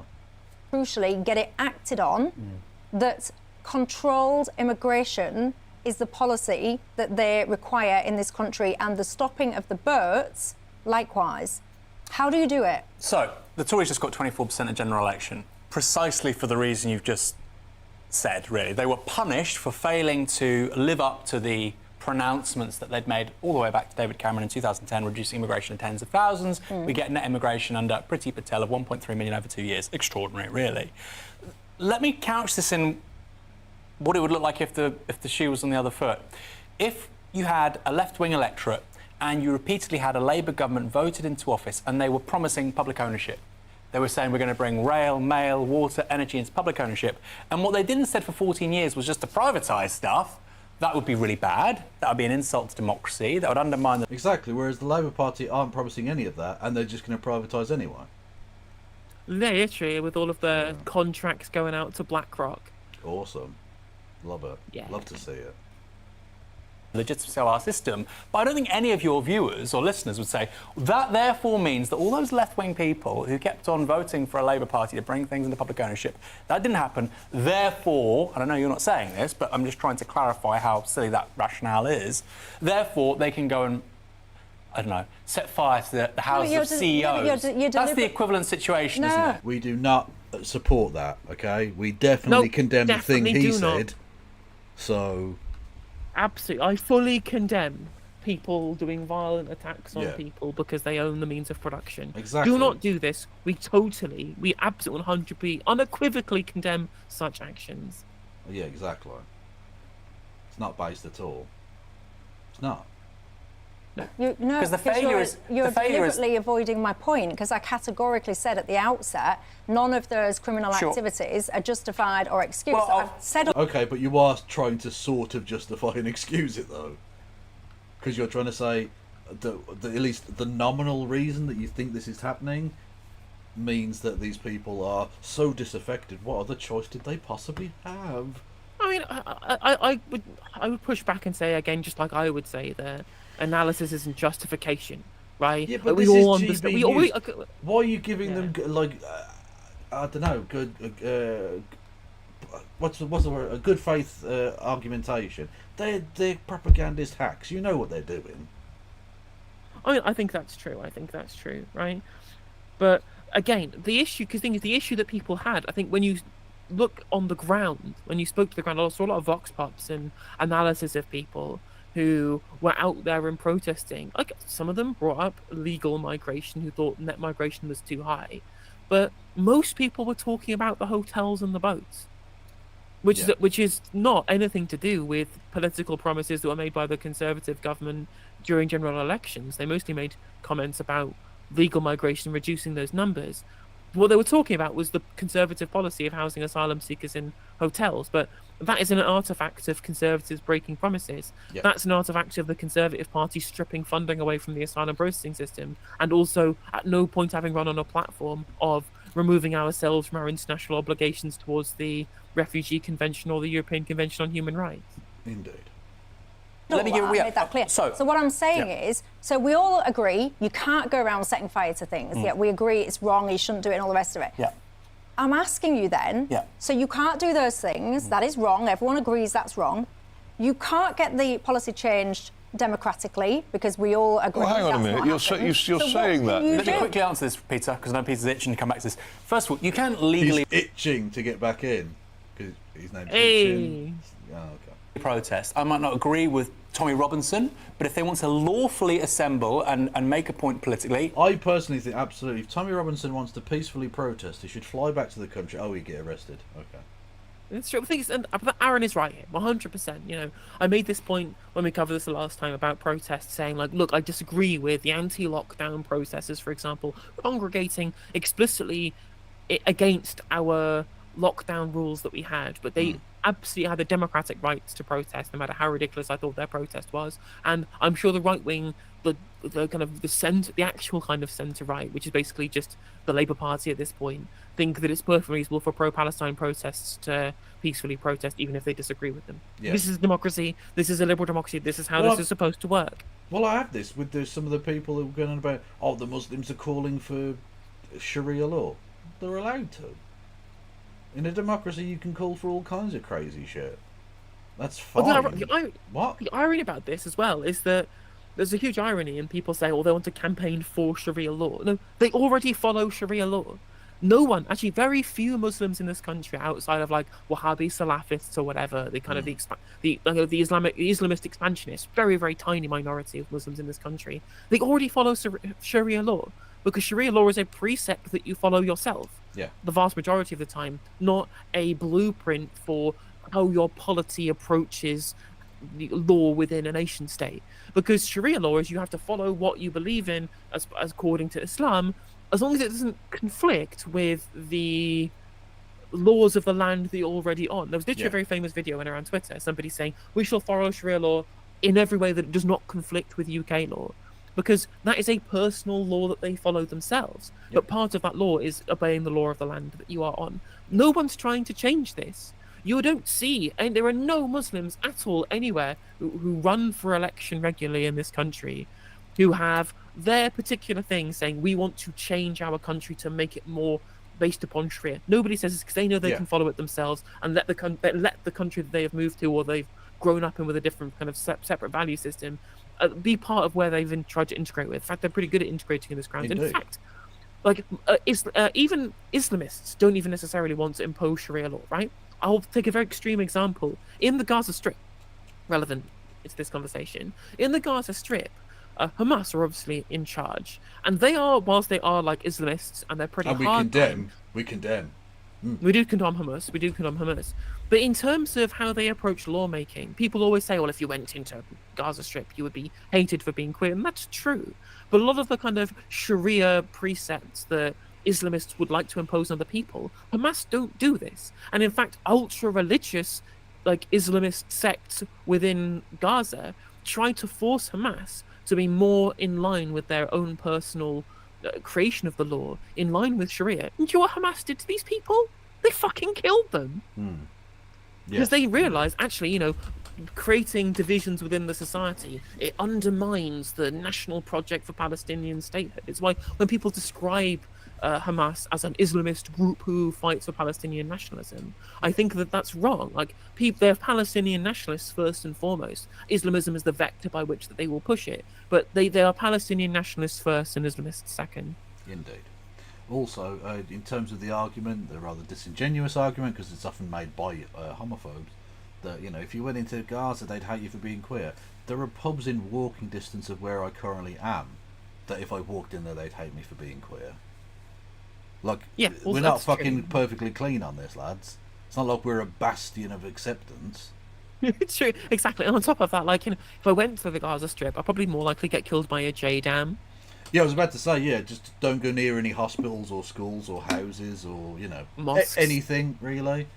Just Because find a patch of empty ground and just live there, I believe in free They've speech. been doing that, Aaron. That happened, and we talked about that last week, right? They went on a process. I don't think that should be prohibited. I'm just saying that should be obviously open to people. And then ultimately, change is going to come about through the political system. And it's going to take a long time. It's going the opposite direction. Wait If a you minute. are of the Political action is hard. You can't just say, I want this, and vote for somebody who comes along and says, without any evidence he knows what he's doing, that he will do it for you. I want this, and then expect to get it at the next election. Actually, I hope he's about to make a sensible point, because he sounds like he is. I don't want to preempt him, but I hope he's going to make the point that actually politics doesn't end at the ballot box. You need to sort of force these pricks to do the thing that they've promised they're going to do. Which is much more difficult than just, turning up once every 5 years and putting an X in a box. Until the late 1970s in this country, there were political parties which had very, very large memberships, and those memberships had the ability to actually influence the direction of the parties which they supported. The political parties now have been completely hollowed out. They don't have this at all, and part of that is because people are not politically engaged anymore. You can't just jump from saying, well, I voted for policy X. I went down to the polling station and I made my mark on the piece of paper and put it in the slot, and it didn't happen, and therefore I've exhausted all the possibilities of democracy. You have to recognise, if you want something to happen in a democracy, you have to keep on working for it. You have to become politically engaged in a civilised and active fashion. Yeah. People don't do that. Honestly, he's not unlike his now departed brother, in that they'll follow up crazy lunatic shite with like a good point. Yeah, and that's 100% correct. Yeah. It's like with Galloway, like he'll talk 70% based shit, and then come out with the craziest like stuff that makes you pull your fucking hair out. Like it's just the range of beliefs and understandings of reality is just, it's like a kaleidoscope. You don't know what to fucking expect. Oh, and because of this huge gap that's opened up between people and government, which the political parties, I have to say, done very little to close, and because the political parties we have don't, in fact, represent the divisions in the country, it doesn't happen. And one of the reasons why I've been calling for so long for a change in the political parties in this country is in an attempt to achieve that. But that is what you have to understand, that politics is a long, slow business. You don't get what you want the day after you ask for it. I know, but Good point, Peter Hitchens. It makes me Mark feel that down. dirty to say it, but it's true. Put a pin in that. Yeah. Like, I've given him a point. Next time he speaks, I imagine I'll be taking it back. But for now, Peter, tick. Good boy. In celebration, again, I think this is. Yeah, go on. In celebration of Peter just making a good point, I would like to recommend to people, actually, you who's also making really good points, me and Kevin Logan, we're both making excellent points, I think. Yeah. And what you can do to reward us for our excellent commentary on this is by subscribing on Twitch for $1.99 or for free with Twitch Prime by linking Amazon Prime account to your Twitch account to get your free single subscription every single month, courtesy of Jeff Bezos himself. You can also drop bits. 100 bits gets you text-to-speech on mine, 200 on Kevin's channel. You've got memberships over on YouTube for the 99p cheaper than a can of Red Stripe. You can gift memberships to boost the stream the algorithm to get access to my archive live streams and my emotes and chat. And you can YouTube comments, and you can also super chat. I read out all super chats live on stream should you wish to do that. Indeed. Also, Kevin has Patreon, I have Patreon, Kevin has PayPal, which I don't have, and that way you can give Kevin money without having to worry about Twitch taking a cut. True. No, Vogel, that's Peter Hitchens. Christopher Hitchens was his brother, who's the one that died. Yes. Yes. They are, in fact, two different humans. This is all hypothetically really interesting stuff, but many people at home will sit there and say, do you know what, I am in a community where they are about to commandeer my local hotel and shove 100 people in there that have been crossing the channel. Stop saying commandeer my local hotel. A local hotel is not stayed in by locals, is it? I don't... Like, there are hotels within, you know, reasonable walking distance of where I am now. I don't consider them my hotel because I've never stayed there. Why would I need to? I have a home already. The fuck are you talking about? It's not like a local hospital that people in the local area actually use. It's a fucking hotel. And on top of that, like, it's not been commandeered. This isn't a hostile takeover by, like, foreign pirates. They've not... They've been like, Somali pirated. Exactly. They've not, like, swung over on ropes and then taken over the hotel by force. They go into they go into the foyer and just go, look at me, receptionist. I am the captain now. Exactly. Like, they know, like, these people were put there by a conservative government policy because we have obligations under the United States Refugee Convention, which we helped draft, by the way, as part of the UN Council. And then on top of that, the reason why they've been forced to use this is because of their own terrible approach to funding the asylum system in the fucking first place. Yep. Will say we've voted 2010, 2015, 2017, 2019, Brexit referendum. And what else did they do apart from vote? Well, they will It's say not that enough. they've taken to the It's not streets enough just peacefully voting. in many It cases simply to stop this. isn't enough. If you... He's making good points, and he's sticking to it. And you know what? Fair play to him. It isn't enough. Yeah. I mean, I think he's right that you need to put more effort in if you have a real strong feeling about these things very specifically. I think that's right. But I understand people would be a little miffed at the idea that they vote for something and then the opposite happens.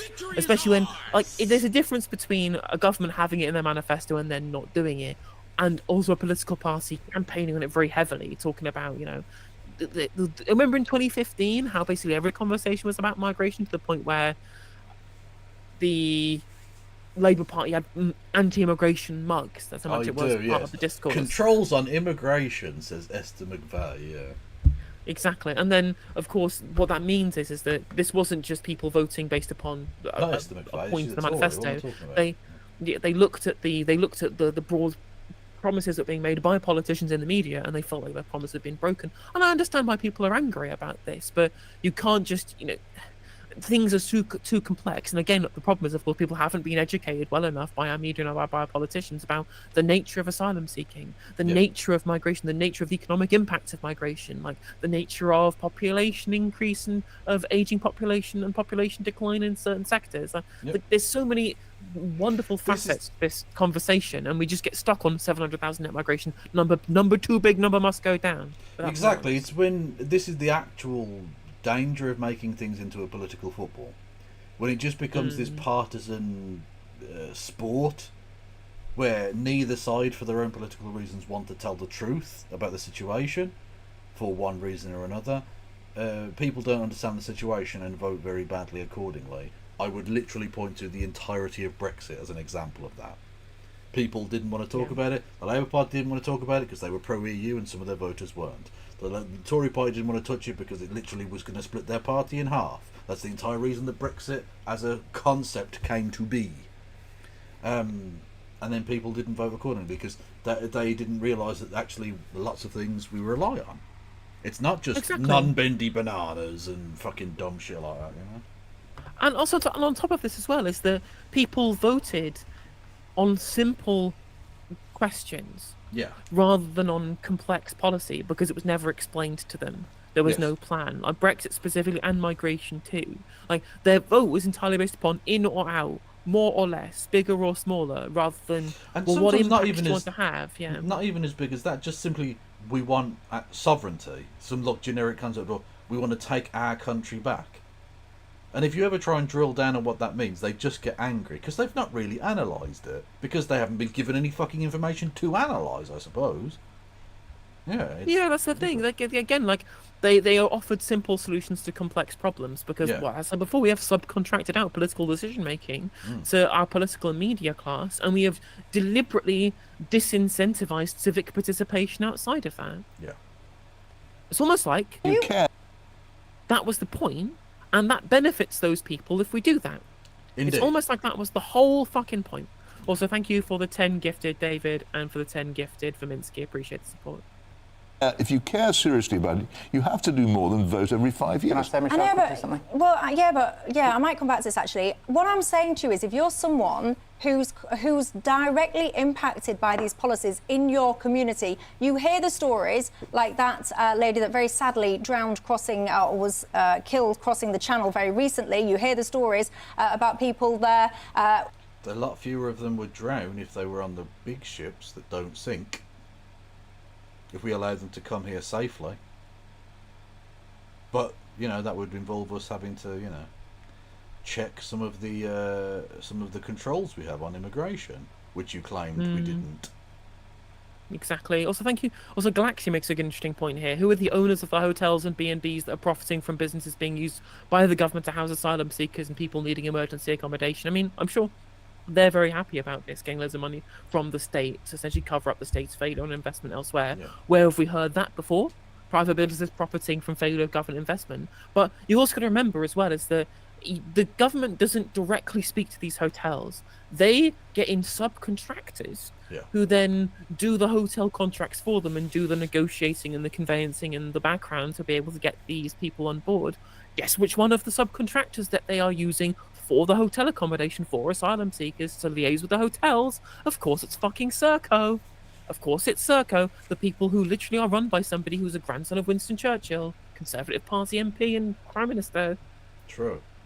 Oh. And, of course, just famously was described by one of his former sexual partners as it's like having a wardrobe fall on top of you with the key sticking out. Was how they described sex with Nicholas Soames. This is Rupert Soames, by the way, though, actually, the guy from... Oh, sorry, apologies. That's his... Nicholas Soames was the cousin or was the ex-MP who got his seat taken away because he didn't back the Brexit deal. But Rupert Soames is the one who's currently head of Serco and is a chair of the Confederation of British Industry as well. The one who was pressuring Labour to drop their workers' rights pledges. Well, thanks. That family really has done a number. Lovely. Yeah.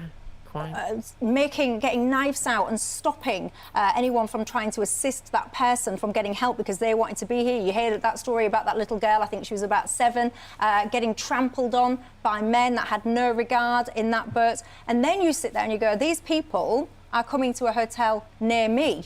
And it's happening imminently. And all of your suggestions and ideas, they're really fascinating. And I know that they're rooted in goodwill. But I just don't think it's practical for people whose lives have been affected. Then finish your argument. What do you think they should do? Well, I might come back to that after the break. Yeah, why not? Let's revise it. Let's revisit this after the break. Trying to get to the bottom of an issue. I do like to go off on random tangents on my programme, as regular viewers will have noticed. And I'm asking the question, if you're somebody who lives in an area where, for example, a hotel is now being passed over for use by for the asylum system, and you're opposed to that, because if you're in favour of that, great, high five. But if you're opposed to that for a variety of different reasons, how do you make your voice heard? And we've gone through this democratically. People have voted repeatedly for controlled immigration and got exactly the opposite. Brexit referendum, control your immigration, exactly the opposite. That's not what the vote was. Agree. Yeah, it's not at all what that vote was. That's so fucking dishonest. Jesus Christ. You can say, like, the thing is, you could at least couch this in qualifying language, right? You could at least say a lot of people supported Brexit because they thought it would reduce immigration. Yeah, that's a fair analysis, yeah. Because that is an absolutely fair analysis of what actually happened there. But at no point were any promises made over what Brexit might look like, because actually Brexit is to blame for the small boats crisis, because we're not part of the Dublin Agreement anymore. Yeah. But this hasn't been explained to people. And of course, it's difficult to comprehend. Yeah, the Brexit, the benefits were lies. Honestly, we won't see any detriment in ecological standards from the EU. They immediately start allowing the pumping of shit into the waters. We won't allow any degradation of food standards. They immediately drop all the food standards. They lied. Yeah, It was yeah. just bullshit from start to finish. Exactly. Again, like, just stop trying to paint something as being more than what it was, right? Yeah. If people weren't explained to this, that's the politician's fault. But you're still excusing people for a democratic deficit that doesn't necessarily exist. You're printing on a democratic deficit that isn't properly backed up by your point. Also, want to say thank you to Michael for the £3, and thank you, Callum, for the £2. You're staying put because you like Kev. Kev is based. Then if you're staying put because you like Kev, go and give Kev money. I made a joke, and I think I've scared off a bunch of his viewers completely innocently, and I really do apologise. No, it's no, it's absolutely fine. No, look, anyone who would be offended by that joke can fuck off. I mean, at the end of it, they're probably making a joke about that subject probably makes them shouldn't be watching the channel that they were watching in the first place if they can't make that joke. A little bit. I like I've got a new raid noise, which is from a Scottish thing where it says, oh fuck off, Nicky, I'm not playing with all these mutants, as my raid noise. I heard that from when I raided into you the other day. Yeah. Which is like a baptism of fire for new people. If you can't handle me at my fuck off you mutants, you don't deserve me at my best, okay? Also, thank you, Callum, for the £2. I appreciate it. You know what you can't do? You can't go around setting fire to hotels and being violent and all the rest of it. We all collectively agree that is wrong. And I'm asking the question, so if you're in that camp, what do you do? And you've asked me, Michelle, what's your answer? And I don't... I hate to have to pause yet again, but she says you can't burn down hotels, right? You can't set fire to hotels. And I'm just like, okay, but what you're even that as a phrase doesn't quite encapsulate what actually went on there. They didn't just set fire to the hotel because the hotel symbolized something bad.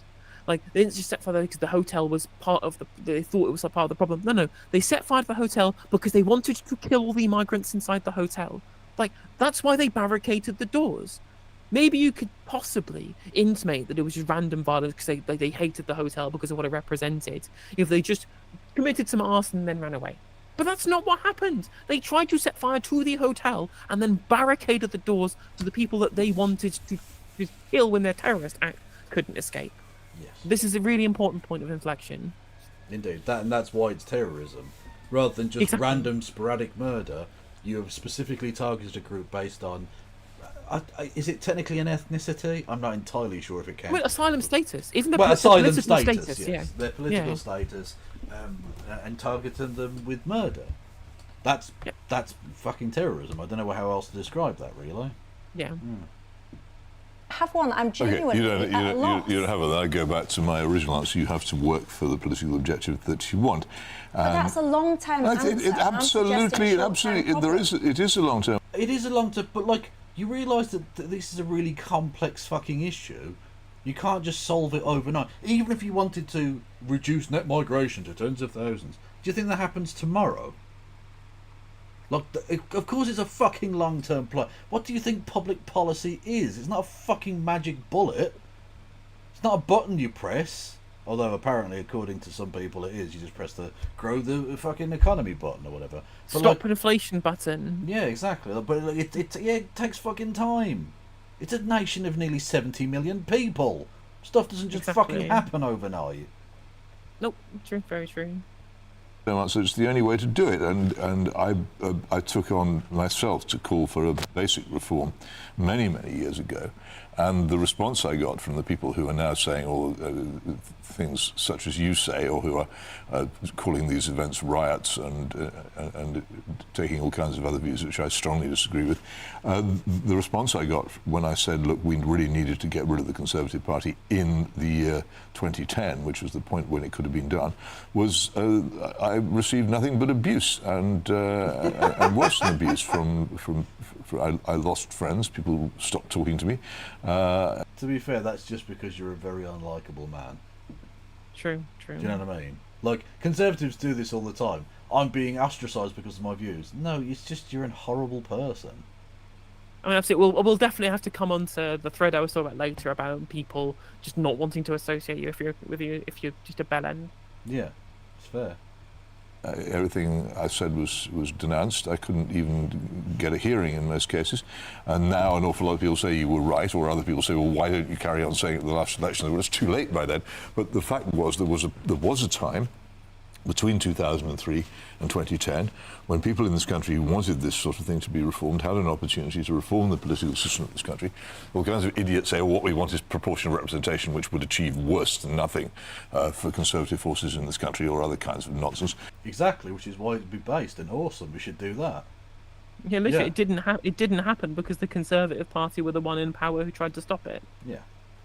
They What we they need- only had to acquiesce to a very, very minor form of electoral reform Yeah. And even that because was they wanted to be able to rejected. get into government. Yeah. Yeah. And for that and a 5p bag tax, they killed hundreds of thousands of people. Thousands of people. Thanks, Liberal Democrats. You really saved the day. Absolutely. Honestly, Nick Clegg, in terms of service, prevent me from saying the thing I want to say about Nick Clegg. Literally. Was a major new political party to replace the Conservative Party, and we also needed not to ratify as the principal second party of the country, a party which is more or less identical to New Labour. But in the 2010 election, people did ratify David Cameron's party, and this led to the catastrophe, in my view, and I still view it as one of the EU referendum, in which we created a permanent constitutional crisis and had a ridiculous position where we had a parliament which didn't believe in the main policy it had to implement. So no surprise then that when they came to implement it, they messed it up, as they have done. So Hang on. So he was he must have been pro-Brexit, right? I think. Oh no, I mean, he's an old school conservative. He must have loved. Probably does like the European Union because it represents like the kind of Churchillian like European front. Like this is the kind of. I mean, the reason why we have the ECHR and the UNHCR and that kind of stuff is because Churchill was part of crafting these things in the advent of the war. So I think that a lot of these very old school capital C conservatives did he support leaving? Oh, thank you, Kath. That's fair enough. But I think that he probably is more. Yes, he did. Yeah, he with- was pro-Brexit. Yeah. No matter how much he dislikes or likes the European Union, it may potentially. I mean, maybe this is me ventriloquizing here. I'm not sure, but I think, in my mind, to him, the solidity of the British institution is more important than the political goal of Brexit. Well, no offence, but you're even wrong about that because I was just reading that, and he wants English independence and the dissolution of the UK. What the fuck? This man's political beliefs are incredibly weird. Well, that's what I mean. Yeah, look, it's 5% based as fuck, 95% fucking batshit. It's just a really strange set of political prescriptions. Yeah. He said to Owen Jones that he voted Remain. What? Oh, I don't fucking know. I literally do not know what this man believes. I don't think he does either, and that's sort of the problem. He's just sort of just saying things, and people keep listening for some reason.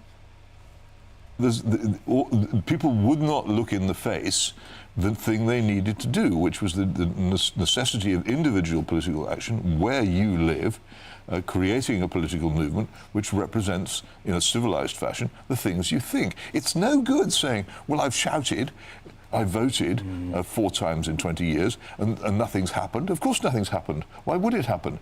The forces which prevented it from happening, which you could have done something to dismantle, are still sitting there because you wouldn't do anything to change them. A political action that when New Labour came to power in 1997 and revolutionised the country, those people have been working for 15 hard years.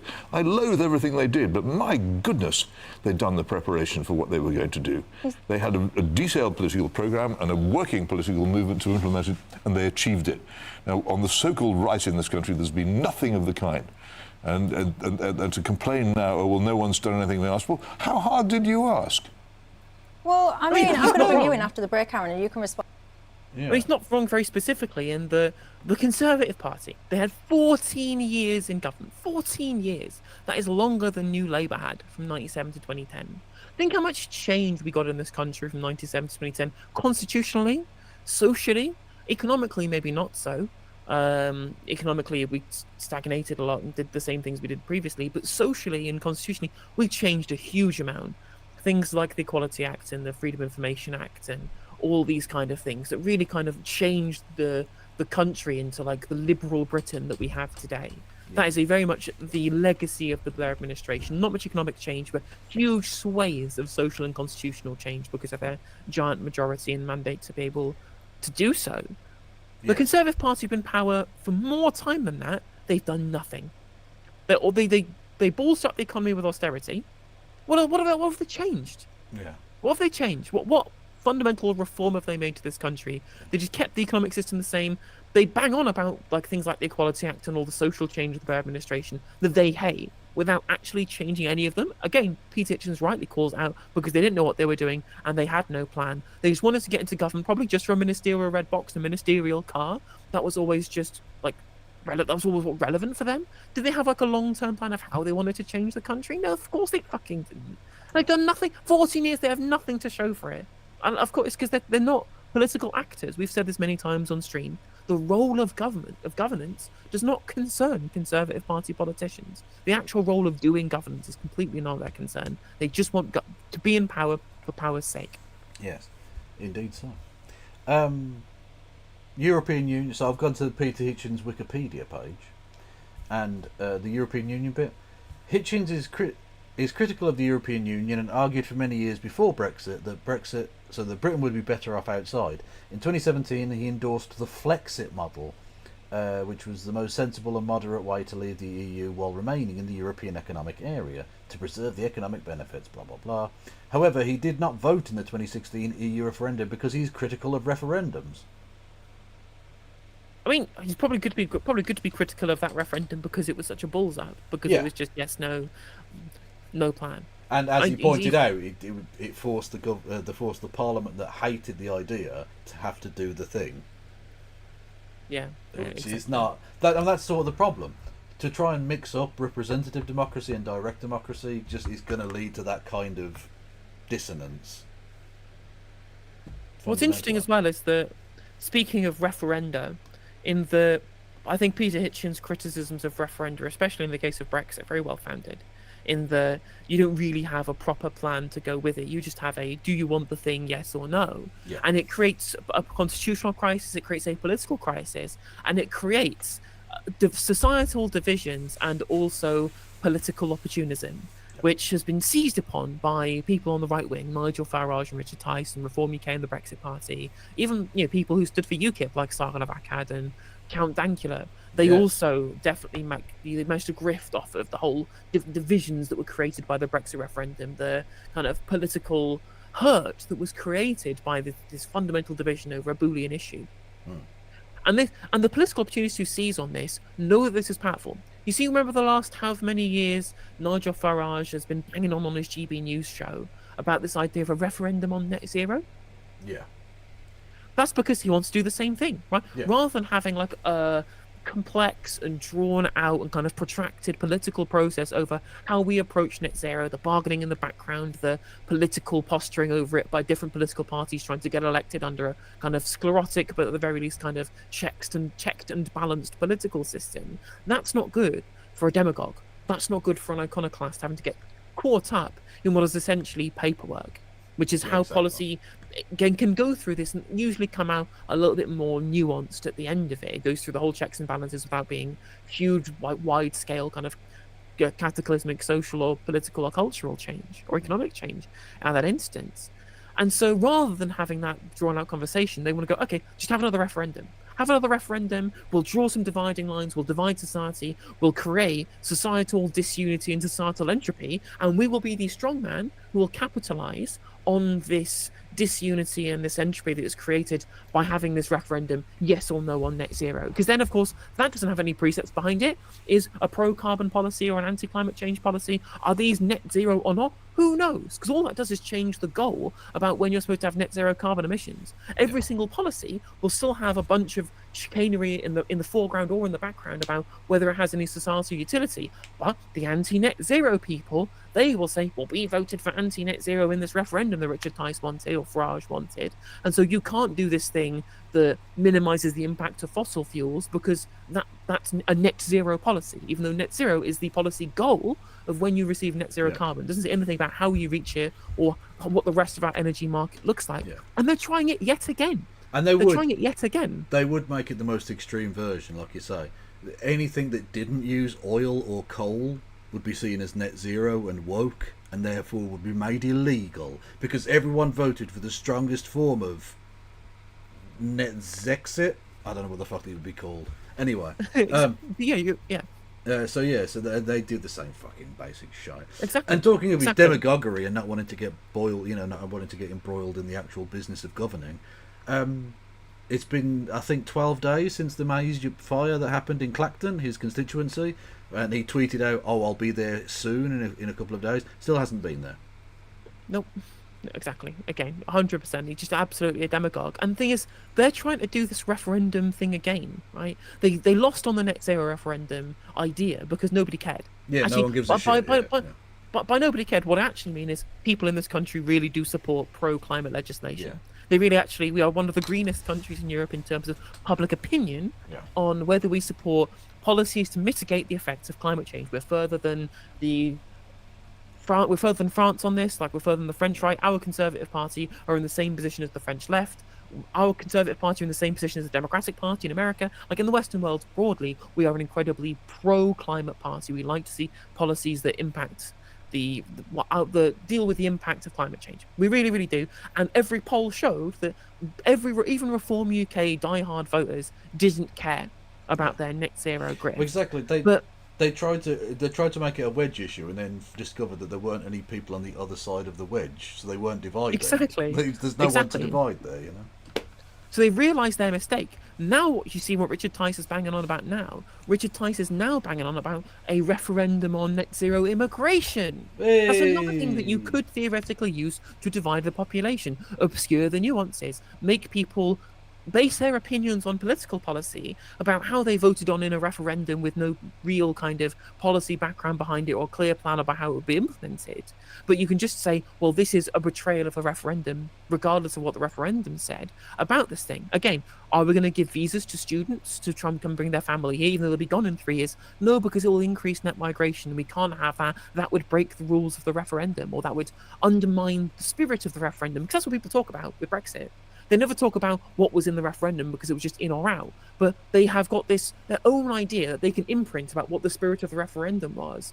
And that, regardless of what their disparate opinions are, they can all galvanise themselves behind the true cause of seeing through the result of the referendum, which how the Brexit Party drew together like disaffected northern communities and posh people in the south because they had different ideas of what Brexit meant, but they both knew that they were on the right side of this referendum argument, regardless of the utility. And they'll do the same with net zero and will have the same problem, and they will exploit the same societal divisions, which is how demagogues work. Exactly, yeah, and it's very useful for fascists because, like you say, people can imprint what they like onto it, which is how a fascist kind of coalition builds. And secondly, they can use the will of the people argument. Everything I personally want, my interpretation of this event, if you disagree with that in any way, you disagree with all of these people, and you're against the will of the people, you're on the outside, I can punish you for that. Exactly. It's exactly the way in which the people on the right use the term woke as newspeak. Yeah. Not newspeak is in the term that people are saying new things. That's not what newspeak is for people who don't know in chat. Newspeak is a specific thing that describes the removal of language to be able to discuss things in totality. Yeah. You reduce things down to simple language that obscures all the different bits and pieces. But if you know that you're on the anti-woke side of the argument, regardless of how you got there, oh well, transgenderism made me anti-woke, or high taxes made me anti-woke, or immigration made me anti-woke, or climate change policy made me anti-woke. As long as then you can market anti-wokeness as your opposition to it, they can then sell you on all of those other policy prescriptions on the grounds that it is anti-woke, rather than whether or not you think that high taxes are good or you think that immigration is bad or not. Because at the end of the day, you have bought into being anti-woke as a political position because you thought that transgenderism has gone too far. Yeah. And now you support anti-vaccines. Now you support lower taxes. Now you support the Conservative Party. Look at Graham Linehan. He's now an anti-vaxxer in a bunch of things he's done. I've now questioned the vaccine because I got into the transgenderism stuff. Just because anti-woke has been this surrogate for loads of movements to bring them together. And it's exactly how the referendums are there to create this newspeak atmosphere where everything is about the result of the referendum rather than the myriad complex political issues that plague the country. Very true. on to some of this. Glenda, you're one of my viewers. You've said, well, what about a general strike? Is that a way of getting our voice heard By on whom? this issue? Well, he's saying by Well, fantastically. Did you see Lawrence Fox suggest going on strike as a way of getting what they want? And to Lawrence Fox, you'd need to be employed first. And you haven't had work in years, mate. So, like, I mean, imagine that if Lawrence Fox went on strike, how would the country survive? Oh no, that'd be terrible. Exactly. And again, what'll be interesting as well is I welcome to go on a general strike. Very specifically, because then they would have to try and get trade unions on board with things that trade unions aren't on board with. It's like they might have to actually engage in joining a movement of people of similar material backgrounds. But that wouldn't be the case though, because they would have to then admit that this is class collaborationism. In fact, they don't have the support of the whole working class. Far from it. What they have done is collaborate between reactionary elements of the bourgeois and the proletariat to bring them together on the banner of a cultural issue, essentially to stop them doing a class issue, which is what a general strike would be about. If they tried to organise a general strike, all it would do would show them that their divisions are incredibly myopic and centralised amongst people who share a tiny group of their own loud minority rather than a broad majority. And we'll go into that later as well. whom? Aaron, I think, was that a snigger at that? No, suggestion? I'm on the left. I like strikes. Well, There you go. that's Glenda. I'm asking, because one of my concerns about all of this, if you're someone that celebrates all of these boat crossings and all the rest of it, then that's really great for you. There are different voices in this. No one is celebrating the boat crossings. It's a fucking disgrace that the boat crossings are necessary. We should have allowed safe ways of people getting here. That's the fucking point. That's the crazy thing, is that literally the people who also really want to stop the boats are people on the left. Yes. We all want to stop bloody boats because we don't want people to drown in the channel. Yeah. Conversation, and I worry that people on the other side of the argument, who, let's face it, are more often than not the people that actually live in the communities that are having this done to them, their voices are getting more and more and more silenced as the days go on. And I'm asking, who's being silenced? What are you talking about? You've got an entire news organisation funded by the biggest media baron on earth that you're literally what the fuck? What are you talking about? Literally, it's incredible. And what I'm assuming she's referring to is people being sent to prison for Facebook posts. I'm like, yeah, they incited terrorism. Yeah, it doesn't matter where you write it. It's always been illegal to do that shit. It's always, whether you're writing on a piece of paper, whether you're writing a letter to a newspaper, or I don't know what else would you have done way back in the day. I don't know, but whatever medium you are using, if you are giving off violent messaging, calling for incredibly violent acts, that's illegal. Yeah. a question. If you're in this situation where your community is being changed in this way and it's not what you want, how do you make your voice heard in a peaceful, law-abiding way? Have you got... Well, Peter Hitchens sort of outlined it for you. Like, you can't just vote every 5 years. You have to actually engage with the political system. But then again, the whole point of what people like this and the news channels she represents is to try and stop people from politically engaging. They don't want that, because people might realise that they have power. And if the working class ever realised they had power, these people would be dealt with.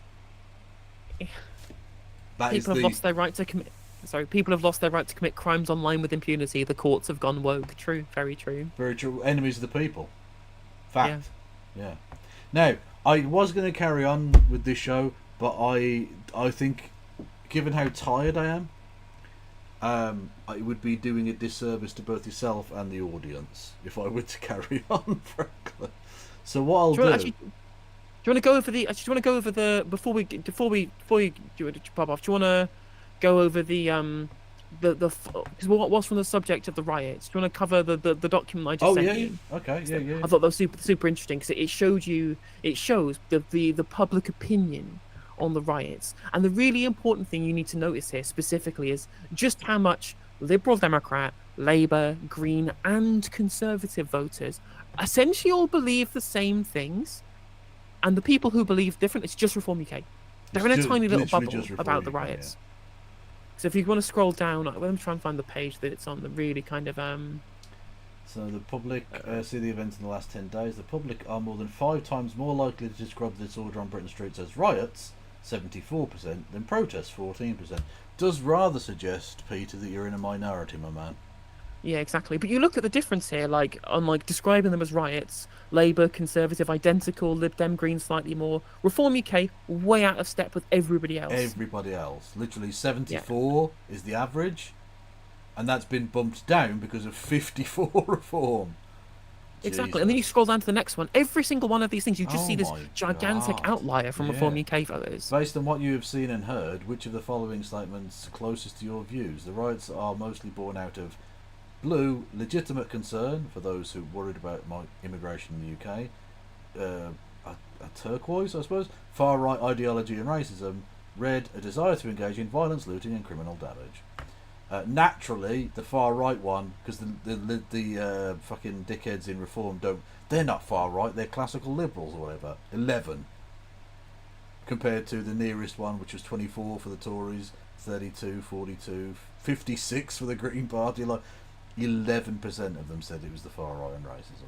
But you see, like the 56% of them, like, 56, that's more than double the Yeah. number of Conservative voters who thought the same way. Conservatives are basically very similar to the Labour Party voters in this regard, right? Yeah. Like it's just crazy how different the Reform on everything. Yeah. Literally everything. These people are. They are. Do you know what when I talk about like the mainstream conspiracy theorists? Yeah. And our Reform UK voters, they've been brought in by this. This stuff about the World Economic Forum and Klaus Schwab and George Soros, right? It's because they're in a fucking giant conspiracy bubble. Look at Yeah. this. Look at these numbers. Look, Yeah, look how at this. crazy. So red is the people. So which is the closest view? The people involved in the riots are quote unquote real Britain, and the blue is the people who have helped to clean up after the riots are the real Britain. 31% of Reform said that the rioters were real Britain. Rioters again. That's more than less. That literally the fucking question says riots, so it's not even being couched as a protest. That literally a third of them said riots, which again is more than double every other political party. Yep. Mad. Standing up for Britain, don't know, and shaming Britain. 50%. Yeah, more of them. 50%. More of them. Literally more Reform voters, 50, said standing up for Britain than 41% shaming Britain. And again, this just shows you that whenever a Reform UK voter tries to go up to you and say we're the silent majority, no, you are explicitly allowed minority. Yeah. All of these stats completely blow the bar. Even if you forget that they only got like 15% of the general election, or they didn't have enough majority support to get more than 5 seats at a general election where they're having their popularity tested. Oh, but first past the post, Conservative Party, established party, whatever. No. Even when you poll individual people in the country, Reform UK are just wildly out of step with everybody else. Can I just point out as well, who are the 4% of Green voters that think that the rioters are standing up for Britain? What party do you think that you voted for there exactly? But those are the people who live explicitly in Adrian Ramsey's constituency, and they hate 2 things: brown people and pylons. Joke. Exactly, they like NIMBYism when it comes to infrastructure and brown people. So, Yeah. anyway.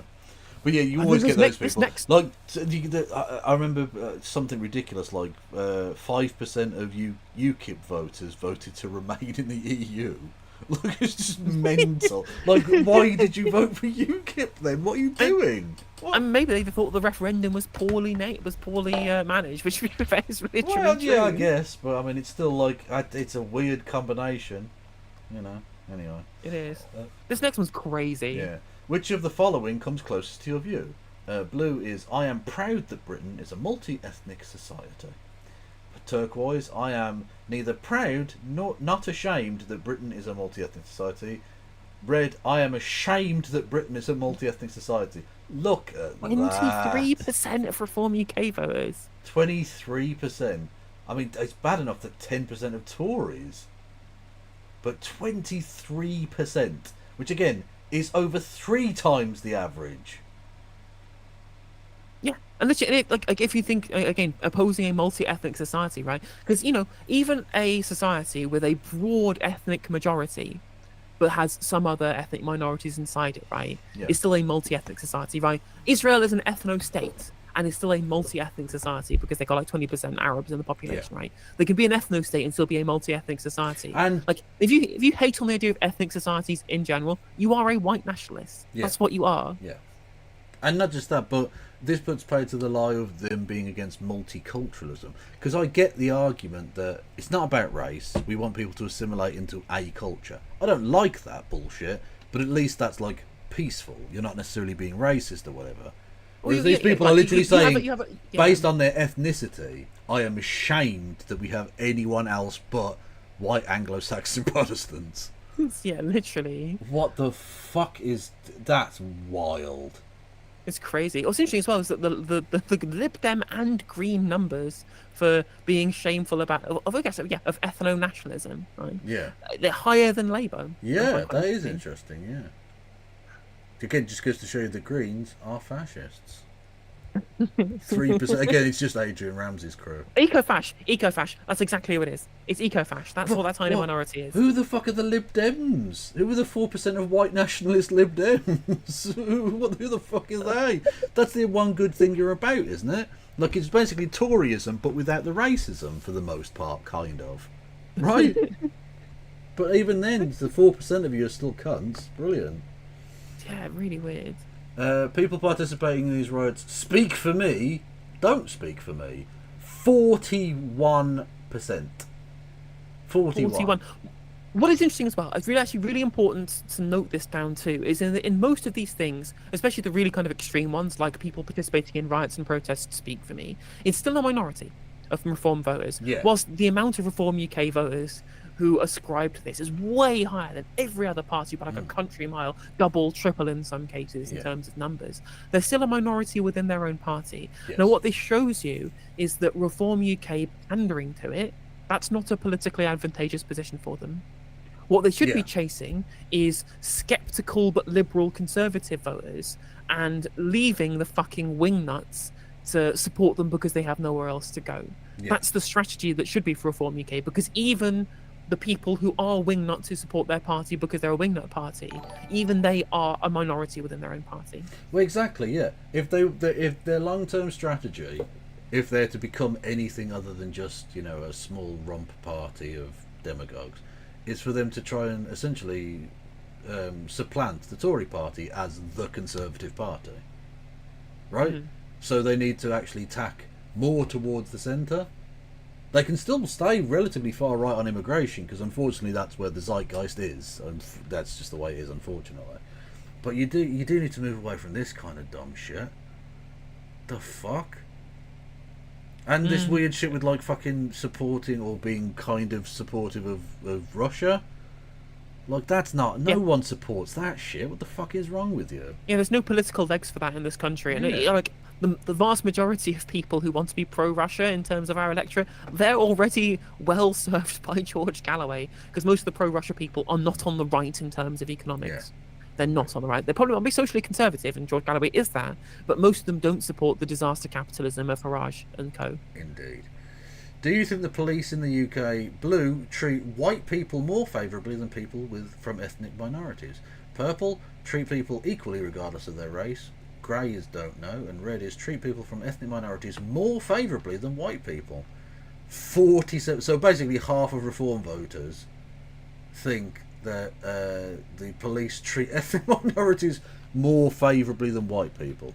So again, this two-tier policing meme the people on the right are trying to spread here, literally no one believes this apart from Reform UK. Right? Conservatives, I think, 1 like in 20% 5. of them. That's still, again, that's pretty worrying. That's a lot. Yeah. That is a lot of Tories, I agree, but there's still the vast majority of Tories either believe that the police are being even-handed, because of course they do, or they believe the truth, which is that white people get a better treatment from the police. Well, than we know it. The minorities do. institutional racism in the police is fucking rife. We know this.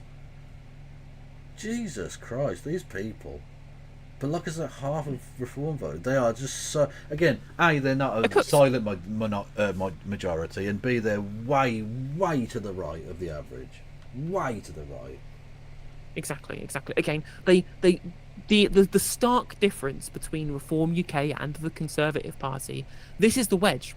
This is the wedge that is going to be driven, I think, by Farage if he wants to become a proper party, or by whichever Conservative Party leader wants to make the Conservatives electable again. They have to drive this wedge away from the Reform UK rather than ape their language, and rather than trying to chase after their voters, because they're not a majority in the country, and they're not even a majority within Reform UK. They're just served by nobody else. And of course, unless like another even more fashy party comes along, they'll have nobody else to support but Reform UK. In the words of Peter Mandelson, they have nowhere else to go. So Farage can afford to moderate himself.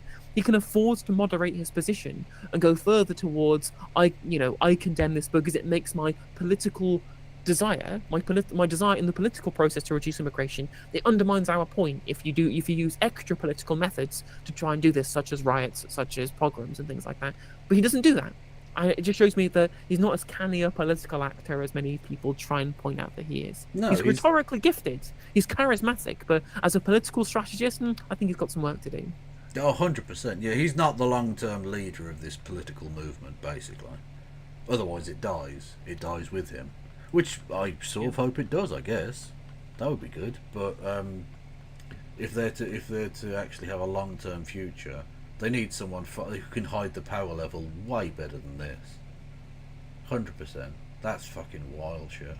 No, thank you for bringing that to my attention. That was these stats really shocked me. I thought the Conservative percentages would be a lot higher and similar to Reform in this case, but there is a gaping chasm here. I think it was really important to go over these stats for this very specific point of being able to push back at every single person who tries to claim that the unrest and the disruption of the riots and the pogroms that we saw were somehow representative of not just the wider working class or the wider northern communities or wider politics in this country, but a very small minority of cranks and wingnuts, are not indeed representative of our positions. Most people probably support bringing immigration down. Every poll shows it. Yeah, but absolutely. The idea that this should come at the expense of racism, right? You can be anti-immigration and not be racist. Lots of second-generation immigrants are very anti-migration. They view themselves as being kind of the good ones. Does that make them racist? No, it doesn't. But as soon as you allow racism to creep into your anti-immigration movement, of course, it's going to be very easy to be able to smear it as being racist because it's got huge racist elements to it. Like that panel with Lona Box and Destiny and the guy from the Lotus Eaters podcast, right? Yeah. They didn't hide how racist that they were. Yeah. They didn't hide that we just don't want non-white people in the country. We are white nationalists. Like, they didn't hide it in the slightest. Lauren Southern especially doesn't. She's very open about it. Like, they try and couch it we just like illegal migration, right? No, they just want a white ethnic state. That's what they want. Cultural discohesion is just a buzz phrase that they use to justify repatriation and demigration. And in fact, the guy from the Lotus Eater said, we can't do this. He didn't say, I don't want to. He said, well, our laws dictate as such. We're asking a moral argument, not a practical argument here. All I'll say is that guy's such a fascist. I was recommended a video. Firstly, YouTube, stop recommending me fash weirdness. And secondly, he's got a video called, series called Britannica. Channel. I got one today. Yeah, and it was literally tourism in Zimbabwe, the ashes of Rhodesia. Literally, I got that same video recommended. It's about 400,000 views on that. I immediately went to the burger menu and clicked "Do not recommend channel." Absolutely wild shit. Like literally praying in aid the apartheid shithole of Rhodesia. Amazing. Amazing stuff. This is the imperial nostalgia underpins so much of these people's ideology. It's super interesting again, yeah. I was going to leave, but James from the internet just raided. And I've got people in. Oh, welcome in, James from the internet. Welcome. Second rate of the night. I would like to say I love James from the internet. He is great in every single possible way. Welcome in, raiders. I'm Well, gonna you make say that you'd like to say that, but you can't because he's scum. Is that the point? I don't But he know. races to me all the time as well, and we are big fans of James from the internet. We are on indeed this channel. massively Absolutely. so. I'm going to make an explicit point of saying nothing but nice things, regardless. Obviously, completely sincere. I'm not going to make any off-color jokes because I don't want to piss people off. But I love you, and you, every sincerely, big ups to James from the internet. Really excellent content creator. You should go all follow twitch.tv/James from the internet over on my stream as well as guest stream. Indeed so, yes. Welcome in Raiderinos. Hit the follow button, give me money, wank me off, whatever. It's all good. It's all good. Ladies and gentlemen, Absolutely. we got yeah. victory is ours. What was next? I don't know. Should we talk about the senior civil servant? Yeah, Rivka Brown let's. tweeted out about it. She had a couple of tweets because she also, not only did she talk about it, the fact that nobody talked about it, she also brought up evidence that there was no actual kind of media discussion of it. If you search her timeline, it should be pretty What easy the to find. fuck? Jesus Christ, Twitter's a shithole. Sorry. The first thing I go onto and it was someone shagging. You couldn't really see anything. Was it Rivka Brown? Rivka Brown. There you go. What's this? Labour intends to publish legal advice as early as next week on Israel and Gaza and is expected to say that Israel has violated international law. Stop it. Cool. Get some help. Okay, Let me find the resignation statement. Only 10 months fucking late, lads. Well done. Yeah. Although I suppose I'm assuming- they've only just got into government, but you know what I mean, yeah. I'm assuming this resignation is probably what prompted it. I imagine so, yeah. It was awesome to see you on Hippy Dippy yesterday. Well, thank you. Yeah, that was a last minute thing. I was brought in off the reserves bench because I was going to go to bed and then instantly someone,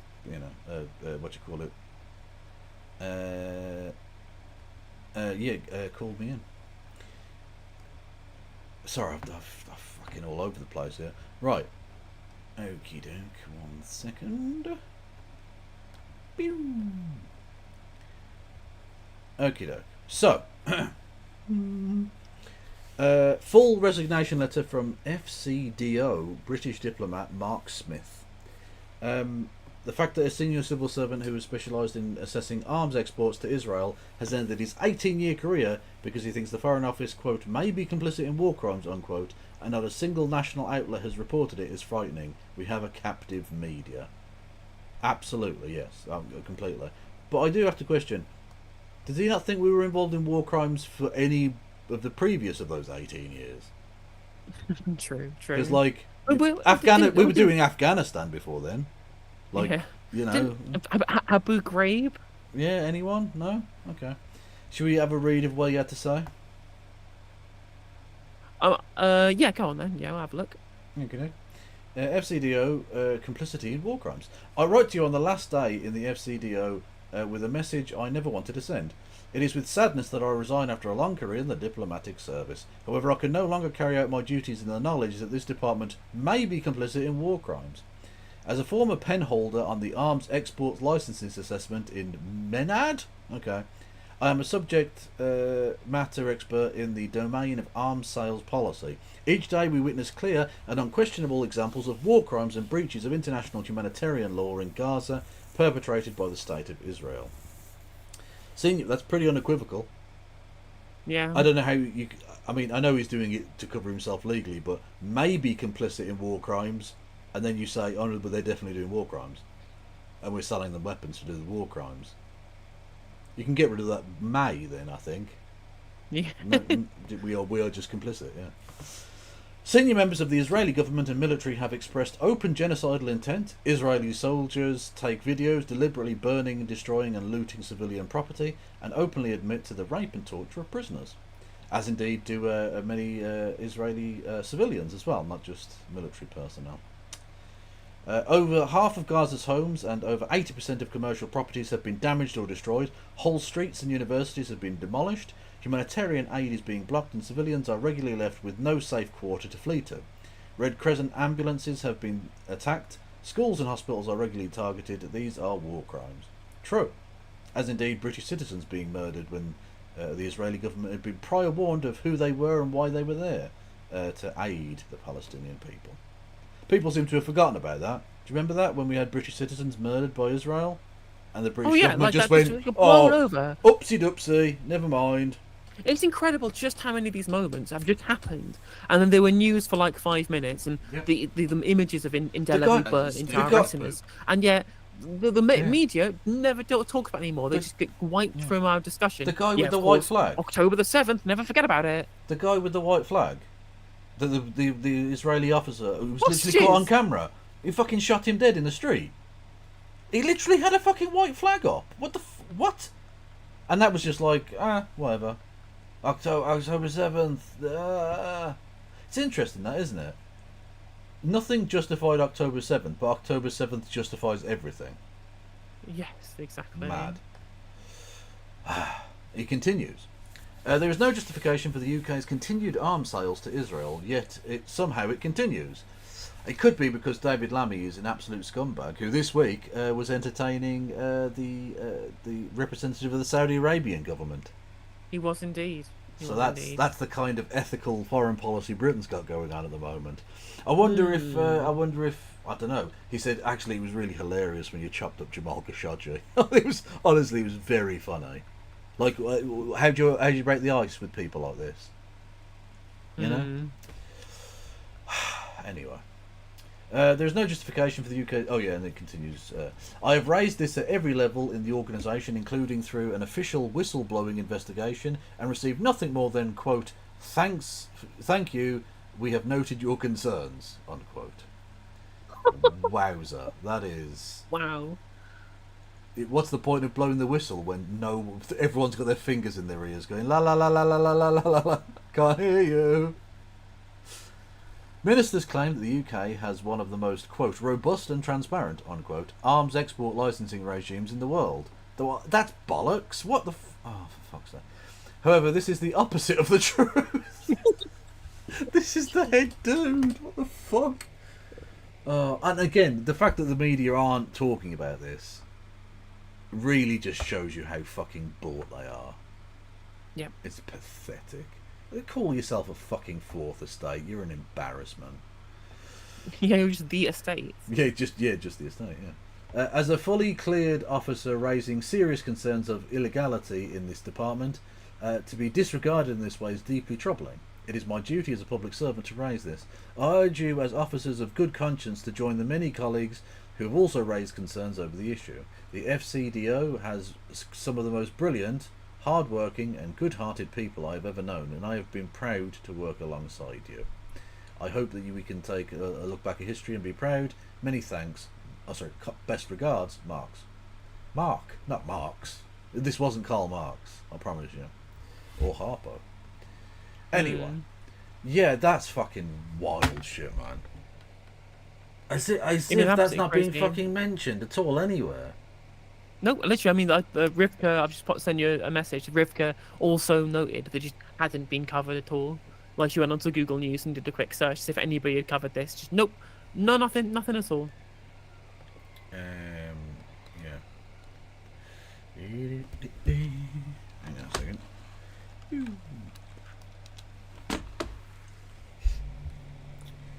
I was hoping to wake up and discover I was wrong. The papers were just taking their time to verify the story. These were the only Google News results this morning. This is the kind of radio silence that only a gagging order can buy you. The state gets it for free. Yeah, and literally... Honestly. Middle East Monitor, the National.Scot, Squawk Box. Oh, for fuck's sake. Not a single newspaper covered it. Not one. And it's about complicity in war crimes. Like, it's really it's just even if you're not an anti-Zionist, even if you support Israel and the existence of Israel, even if you hate the Palestinians, right? Even if you do all of these things, obviously I do the opposite. But even if you believe in all of these political precepts, one thing you surely must hate is Britain's reputation on the world stage being completely shot to pieces. Surely you must at least be concerned with the creation of Britain in becoming an international pariah state because of our unequivocal backing of fucking war crimes. But no, they are very happy for us to, whilst pretending they wanted all this sovereignty during the Brexit years, suddenly they're very happy like bouncing on top of Anthony Blinken's dick when it comes to foreign policy with relationships to Israel, and to the detriment of our of how people look at our country globally. At this point, we're not just out of step with the Middle East. We're not just out of step with the remainder of the global South. We're also out of step with Europe outside, and it's just not America. Like, even Europe looks at us and just goes, "Oh well, a lot of us have stopped our weapon sales. Maybe you should too." We've still not done it yet. Wow, Yes. incredible. That is mad. Honest to God. And we are, it's absolutely, we're complicit. There's no need to be, there's no maybe involved here. We are absolutely complicit in this. Fuck me. Honestly, I mean, to be fair, it's really difficult to be able to rescue the reputation of Britain globally at this point. Yeah, because, you know, we've done some gesturing things. broadly everything around us, but like, But we could at least my try. God. Yeah, exactly. Like, let's not make it worse. At the very least, don't add to the pile of shit. Although it was interesting this week, you know, they discovered some of the stones from Stonehenge actually came from Scotland. Really? Yeah, No, bizarre. Yeah, they carried them fucking hundreds of miles. And it just goes to show you that the British Museum are just carrying on a great English tradition of stealing other people's, fancy shit and just taking it home with them. Mm. And I for one, agree that we should always keep all of those artifacts. Oh god, I felt And look, sick even doing speaking the of joke. speaking of war crimes in Gaza, did you see the footage of the settler terrorists attacking? Yeah, literally burning villages. Yeah. Burning down villages in the West Bank, right? Yeah. These people were given weapons by Itamar Ben-Gvir. Yeah, no, it's so obvious what's happening. They're just going to do piece by piece destruction of any state. There's never going with the Likud fucking and their more far right allies. There's never ever going to be any kind of Palestinian state tolerated ever. No, They're going to not piece happening. by piece, village by village, acre by acre, destroy any opportunity for it. And the world just looks Absolutely. on and allows it. They It's just do it, exactly. despicable. Fucking despicable. Yeah, totally despicable. Don't know how. Did you There's wanna look at- literally no way of segueing, but thank you, everyone. I was so focused on reading the words, the very lovely words there of Mark, that not only did I get onto a hype train, but everyone got me to level 2 of the hype train, and then the hype train finished, and I just realised. Thank you. Well, thank you everybody for giving Kevin money. We all appreciate it. on Much this love channel. to you, absolutely. Absolutely. Yeah, sorry, was there something else? I don't know. Yes. So there was the really interesting thread that somebody posted about. So this is a dating coach. I'm gonna put up the link in your Twitter DMs. This was a dating coach, specifically men's dating coach, talking about his experience of talking to men who seek his services, basically coming to the conclusion that men are the problem. Not men as a group, as if there's something intrinsically wrong with them, but like women have not been put into a bad mindset when it comes to dating. Men have, and it's because of a combination of different things, but chiefly among them, the impact of manosphere content on the ways in which they view relationships. So this is a guy who spends his entire days as a dating coach speaking to men and listening to their concerns, coming to the conclusion that, unless they break out of this mindset, it's fucked. Yeah. So, they say. So the initial post is 80% of single men are no longer interested in dating. They are not even trying. Why is this the case? Brackets, men only. Okay. And then this Chris Alvino chap says, as a man's dating coach who's worked with hundreds of men this past decade for so many thoughts, too many to write. But if you want to know the common thread, you can see it all in the see it in all of the replies. So much self-pity and women blaming and very little taking responsibility. And this was always the case. This was even before fucking Musk Nazified the place. Exactly. And what's interesting as well is that of all the people who actually who said reasonable things, Jordan Peterson made this point too. Jordan Peterson made this point when people asked him about, well, how do I get into dating? It's like, are you somebody anybody would want to date? Have you made yourself into a person that someone would actually want to be in a relationship with? Time out. If you are going to a Jordan Peterson event, you are not a person anyone wants to date. I mean, that is also true. It's like a self-selection bias there. Jordan Peterson knows his audience.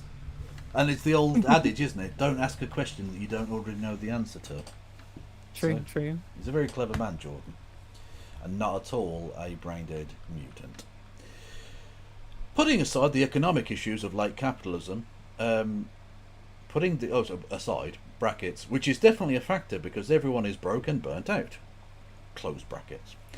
Many men who aren't that affected by this are deeply disillusioned by dating because they've been indoctrinated into the manosphere way of thinking about women. Men are angry, miserable, and blame women and the woke mind virus on their dating woes, not realising they've lost brackets or never developed close brackets the ability to connect to people. Stop using brackets, mate. It's annoying. Including women on a non-superficial level. Every relationship for them is transactional in nature. Oh god, it's really important. Yeah. The idea that I bought you, a meal, therefore you have to suck my dick. That sort of thing. I mean, that's not what you're after. There is ersatz prostitution. That's what you're trying. That's what you consider relationships to be, rather than you actually enjoy this person's presence and want to find some deeper meaning to life. Yeah, or you just value the companionship on like a basic human level. Yeah. What's interesting as well is that he couches the start of this by saying putting aside the economic issues of late stage capitalism. But of course, I think that this is where kind of liberal analysis kind of collides into left wing analysis. So that from a kind of materialist perspective, there's a reason why people treat relationships as being more transactional now, and men aren't just to blame for this. Like female dating strategy, very tiny minority as opposed to the large majority of men who believe this, but there is a tiny minority of women who also like this, who view it in a kind of transactional manner. This is cultural neoliberalism, right? You're valuing something based upon kind of a perceived transactional value. You're treating not only dating like a marketplace, but engaging in relationships, engaging in human interaction as a business transaction almost. And this valuing of things based upon, financial value rather than or perceived value within a marketplace rather than its own social utilitarian value. This is cultural neoliberalism at its finest. Yeah, it's the commodification of humans, basically. Yeah. Dating apps train you to do this as well. Yeah. They train you to treat people like, rather than treat them as people who you could meet and have a conversation with and build something together. You just you look at a list of top Trump style things that you're marking somebody like a report card and saying, well, this doesn't meet up to my standards. They have failed to. They're failed in the marketplace essentially, and you swipe left and right on people, just going yes, no, as if it's a marketplace. Yeah. And this trains your brain to think of people in terms of perceived value rather than holistically as a human being. Yeah, they're a product, not a person. Exactly. Gross. When you are constantly focused on the transactional nature of a relationship, you will be miserable and you will become burnt out. They see no joy in meeting new people and bringing new women into their lives. That's the saddest part. My own life is made richer with every new connection I make, whether it's platonic, romantic, or sexual in nature. Every new woman I meet has the potential to enrich and bring joy into my life. I meet new women every day, and many become friends and confidants. Many others become romantic and sexual partners. Men who cannot see the value of this are the ones who constantly complain about the quote-unquote male loneliness epidemic and no female friends. And then they wonder why dating sucks. Yeah. For a start, people who go on about male loneliness epidemic are often the people who essentially see manliness as showing no emotion whatsoever. Exactly, I agree. The idea that you could ever open up and talk about feeling lonely, you get called gay. Simple as that. These people are full of shit. They've just seen an opportunity and a phrase that, much like woke, can just be ascribed to a thing they don't like in order to demonise people they don't like, in this case mostly women, and specifically feminists. The thing is, I have plenty of sympathy with the idea that men are increasingly lonely. It's true, they are. Everybody is more lonely, but it's specifically affecting men as they're perceived that their role in society has been kind of taken away, I guess. I mean, of course, that's going to involve a men's movement that tries to give people something more meaning than just whether or not you can buy a Bugatti or whether or not you can sleep with lots of chicks. Okay. I think what is interesting, I think, is that it underlies an approach to relationships that, in my mind, over romanticizes them. And what I mean by this is that maybe it's just me, and the kind of relationships that I have, I'm a bit arrow when it comes to this, is that I don't really view relationships as anything more than I would treat a friendship. I think they're different. They have different roles in my life, but I don't value it higher than being a friend with somebody. It's why when a man says, "I've got friend zoned," I'm like, "Why are you valuing this less?" Of course, you want women as friends regardless, but there's almost this kind of, again, you're ascribing these value judgments to these things, as if having a personal relationship, first of all, through treating it as like this end goal that you need to have to be happy, but also treating it as more important to you than a friendship. Maybe it's just me. I find that weird. I don't know about anybody else. I find it weird. Me. And like you say, having that as the end goal to necessitate happiness will ensure that you will never be happy, because sex being treated in that way will become fucking hollow. And you can tell that if you look at the likes of Andrew Tate or any of those kind of pick-up artist people, they don't like sex. They don't enjoy sex. Sex is just like a victory, but they don't actually enjoy the act at all. They don't seem to have any fun at all in having sex, which frankly takes away a huge amount of what being a human is about, frankly, is enjoying and savouring those moments. And they can never do that. It's been robbed from them because of, this, again, the sort of commodification. It's like you've won a person, like you fucking caught a Pokemon. Exactly. The way they talk about sex as well. I mean, if you've ever watched any of the videos about like what Roosh V talks about, the way he described the act of having sex, they made it sound grotesque. They almost he makes it sound like it's awful. I'm like, do you not enjoy like the human connection that you get out of engaging in this? Not only have I watched his videos, for a series I did, I read several of his books. You did, didn't you? Yeah. He wrote a series called Bang, and then like a country afterwards, and it's like, oh, this is the kind of woman that exists in this place, based on his entirely like subjective, like 2-week holiday he had in a place. Like, it's ridiculous. Anyway, and some of them are just so bad, and he clearly hates sex. He goes in about, he talks about like, I impaled this woman. The fuck is that about? That's the way you've chosen to describe the act of lovemaking, really? That's the thing. Like, he clearly fucking hates it. He doesn't seem to enjoy any part of it whatsoever. And then he wonders why he can never make any real connections with anybody. It's because you're a weirdo and a rapist, Roosh. You are a rapist. I have absolutely no compunction in saying that. He has described acts of rape that he has committed. I think that was what the H1 guy talks about in his videos as well. Yeah. Yeah. So that's another element of it. The fact that they're also have the sexual morality of a fucking chimpanzee is also not helpful. Yeah.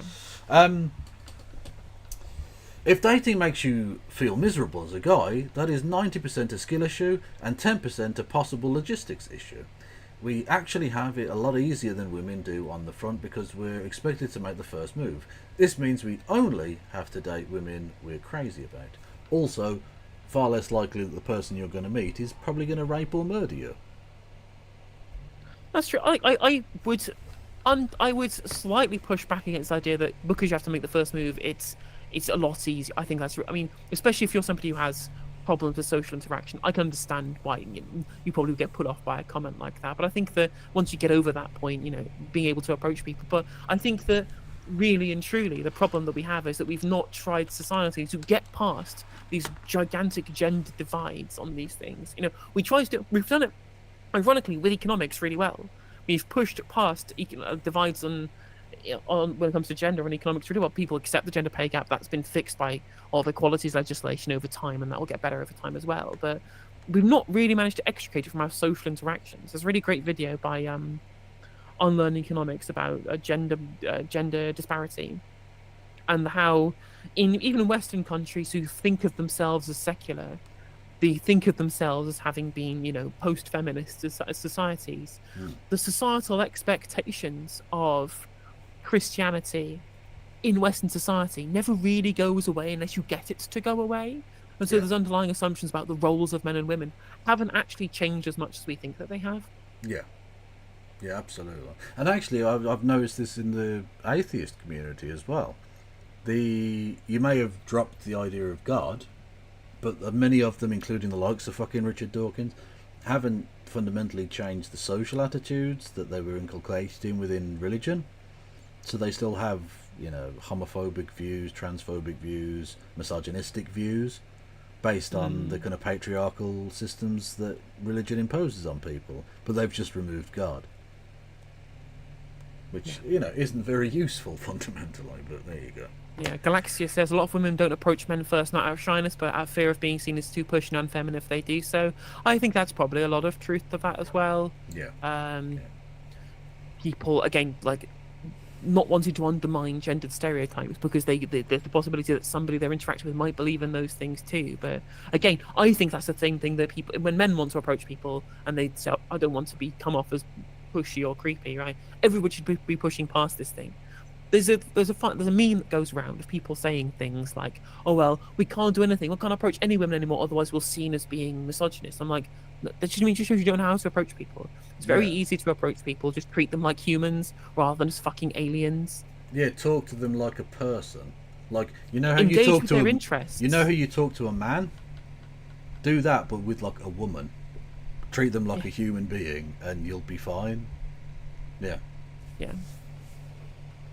Like, trust me, women have fucked ugly cunts like me. Anyone can get laid if you treat humans like humans. Yeah, this is why this idea of hypergamy I find incredibly weird.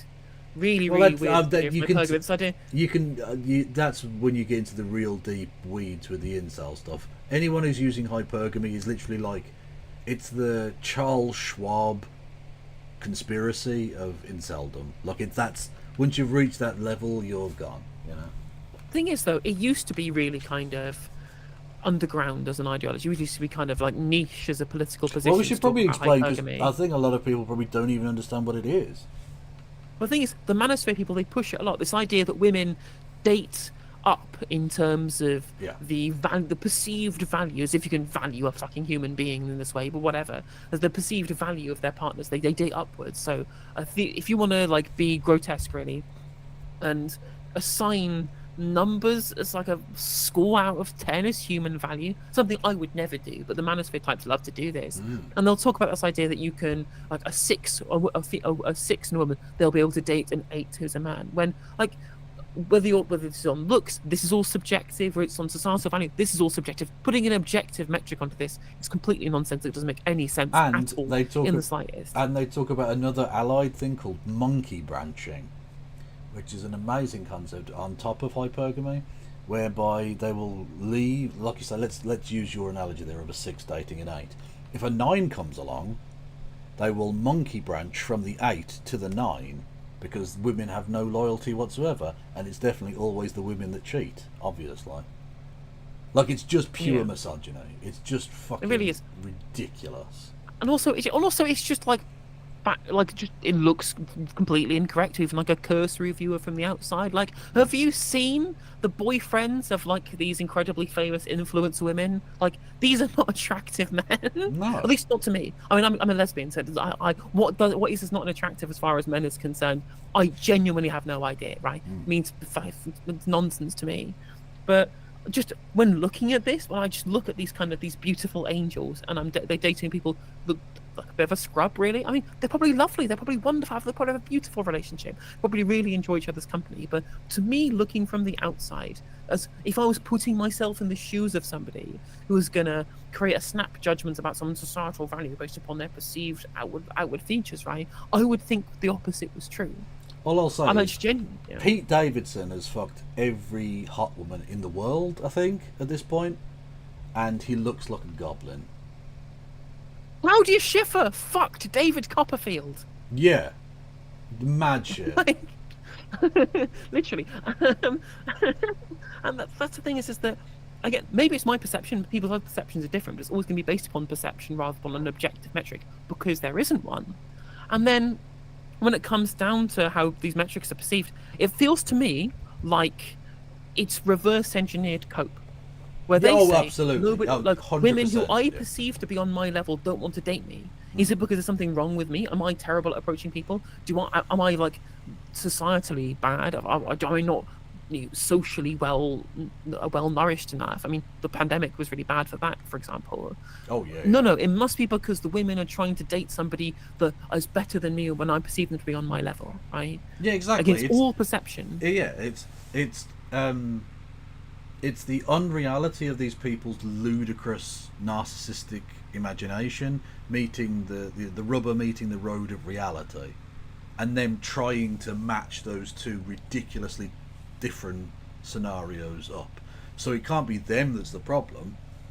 It's literally the Skinner meme. Is it me that's a problem? No, it's literally every woman in the world. You know, it's that thing. Literally, and on top of this as well, it reminds me of the two-tier policing stuff. Yeah. Oh yeah, This, absolutely. Yeah, 100%. When you're aware, yeah, these people when people are this perception can be very genuinely held, but not really have a basis in terms of the actual data on the matter. Yeah, absolutely. As opposed to women who often have to filter lots of crappy men out before they get the gold ones. There are better ways to date as a man, and the men in the replies haven't learned how to do it yet. So they end up spending all of their time in manosphere bitching circles. And that's the point. With the groups like the Men Going Their Own Way, who literally talk about women more than feminists talk about women. They do nothing but talk about women, constantly, all the time. Look, if you're going to go your own way, lads, fuck off then. Go. Leave. That's fine. Check out of society. Go for it. I don't give a fuck. You're not adding much to the fucking milieu of it anyway. Go away. You fucking creeps. It then creates a negative feedback loop. When they hear other men bitch about women, it validates their flawed worldview, and they become more entrenched in their resentment of women. It then becomes a self-fulfilling prophecy, because who wants to date a guy who deeply resents them? Exactly, and this is actually we've seen several kind of incel terrorist incidents over the years of, you know, femicide and all sorts of fucking awful shit. And this is where it sort of comes from. In these circles, it's similar in a way to the radicalization you see. I mean, this is part of the far right, but whatever, like the more white nationalist far right, or the kind of Islamist far right, or whatever. It's self-reinforcing. So they get into a loop of thinking, because they're undateable or whatever, that they're going to check out of society, and then this reinforcement through the sort of algorithms on places like YouTube and Twitter, which feeds them the same negative bullshit all the time, and they get into a spiral, which I don't know how you break that particularly. I wish I had the answers for that, because it's going to create more of a problem going down the line. Andrew Tate's impact will not be felt for a while, but he will have absolutely inspired terrorists that are yet to be. Yeah. I guarantee you that absolutely. much. It's disgusting, but it's undoubtedly true. And they'll see his imprisonment not as... and it's going to happen, whether it's in Romania or Britain or wherever, because he's guilty as fuck on a number of counts, by his own description as well. They won't see that as a rebuttal to his points, because he's obviously a person of absolute degeneracy, but they'll see that as the system silencing him, because he tells the truth about the women, because again they've become radicalized, they've become terrorists. I should also add that the pandemic has made dating... Oh, you were saying this, weren't you? Has made dating incredibly challenging as well. I currently can't date because of this. But I currently can't date because of this. Really? What does that mean? Because the pandemic... I mean, technically I suppose it's still going, but people can date now, so why can't he date now? I mean... August the 5th. So this was from 2 days ago. This wasn't from, like, 2020 or something, was it? I mean, just in general, though, I think that a lot of people, especially with coming of age in the COVID era, just a lot of key moments in your kind of formative years for learning the basics of social interaction we completely passed them. Yeah. If you were 17, 18, 19, the most important years for learning basics of social interaction from 2020, 21, 22, like, it's pretty turbo fucked, unfortunately. Yeah. But it's not too late to learn. It's not too late to learn. But I've still had fun on virtual dates with women, even as I laid in bed with long COVID. Okay, long COVID, unable to physically date. But notice none of these replies mentions C19. Damn, this really popped off. I currently have nothing to pitch since my business. Oh yeah, okay. Yeah, go and give him money if you wanted to, because that's a valuable contribution. Yeah, I think he actually made some really good points there. Yeah, I think it's absolutely right. Like the biggest takeaway from this, really biggest takeaway from this, is the viewing of relationships as being transactional. Yeah. Everybody on every side needs to stop doing this. But the inability, I think, the difference here between men and women is, of course, even when a woman thinks of a relationship as being transactional, that doesn't mean that she can't abide by the idea of having male friends. But because there's this idea of this perceived value of friendships and relationships, that means that men will talk about people friends and whatever. This is old hat stuff, really and truly. This is the big part that creates this difference, especially when you're rating people upon perceived value. Yeah, exactly. Yeah, it is the commodification of it. It's the marketization of something that's, and again, this is you mentioned it, didn't you? Cultural neoliberalism. This is the anti-human nature of, especially late-stage capitalism, but I would argue laissez-faire capitalism to begin with. It's the putting a pound sign on everything, or in this case, not even like a pound sign, a sexual marketplace value, which is again another phrase that incel pricks use. Hate it. They put like a tag on everyone, like you say, like a 1 to 10 or 1 to 100 or whatever range they want to use. When people are human beings, and that's fundamentally the point. You've put up these barriers between you and other people that you can't, like, that's what's stopping you from just being a normal person and talking to them, because you don't see them as a person, and they get that. They're not fucking idiots. If you're talking to them like a piece of meat because you don't consider them on your level or whatever, or if you're being smarmy because you think they're above you in the level, they will get that as well. They understand this. Especially with cis women who've gone through that socialization, they build up a lot of like defenses against all of this. They have to be incredibly sensitive to the world around them because of the threats and the possible dangers of it all.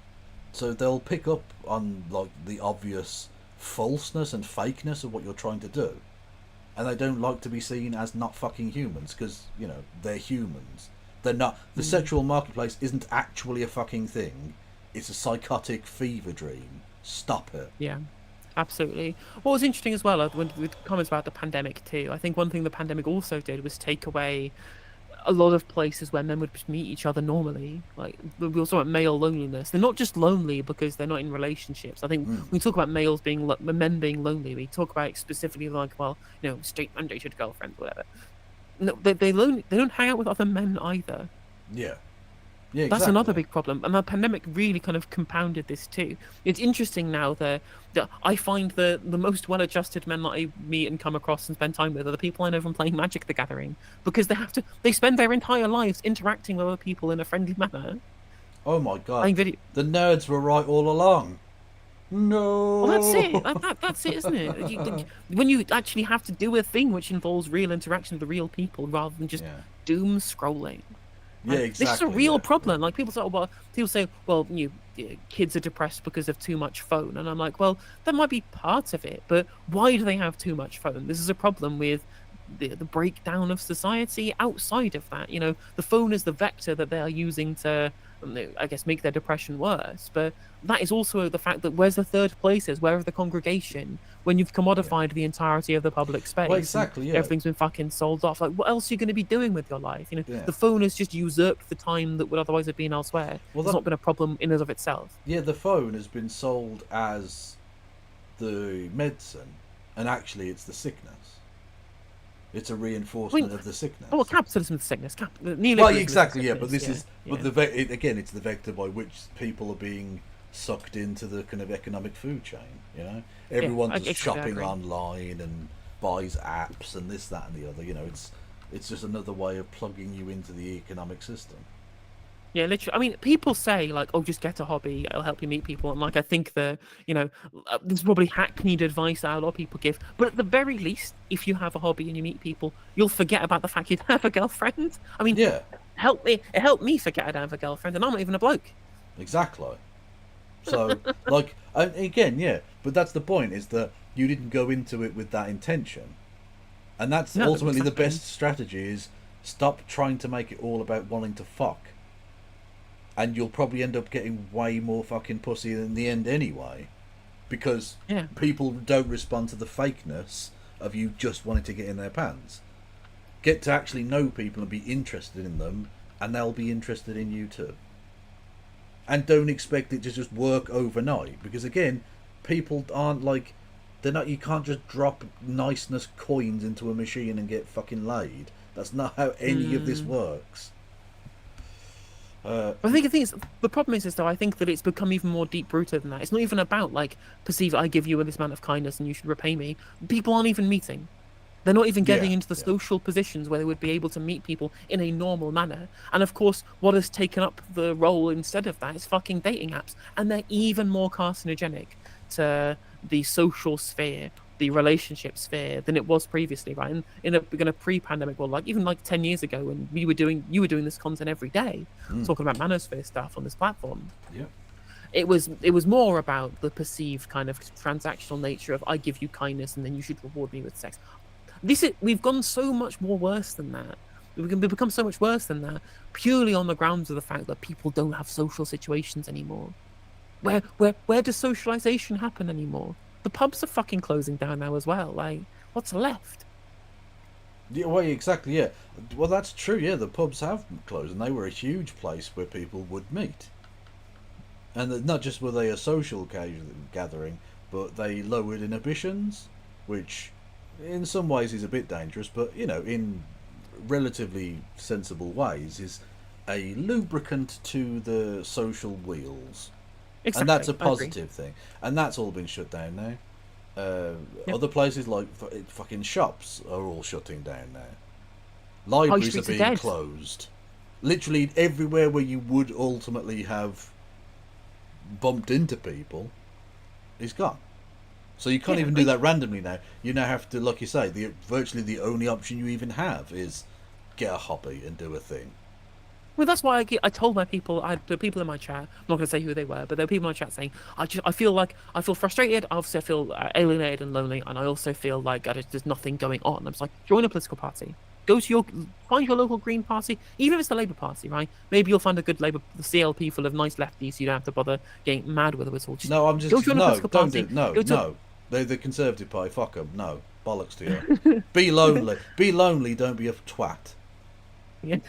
But anyway, just join a political party, meet people with similar interests, and go and find something that you have a social purpose for. Like, political engagement is so important for this. Join a trade union. Go to trade union. Go show solidarity and stand with some striking workers for a bit. Meet some people, get out there and enjoy yourself. Like, at the very least, even if it's not going to be good for your dating life, it'll distract you and find you some other purpose. So you don't have to worry about it. Yeah, exactly. Yeah. But like, people came back to me afterwards and said, "I was so glad you told me. I was so glad you told me to go and meet my local Green Party members. Everyone there was really lovely and we really got on well. And I felt like I was actually engaging with the community. I went down, I did leafleting for Shaman Rahman, and I met a bunch of people there. They were all really nice. It just, lovely. I was literally genuinely anything lovely, yeah. other than sitting in front of my fucking computer screen." Exactly. That's like, I know it's sort of a ridiculous, overused phrase, but literally, do go and touch some grass.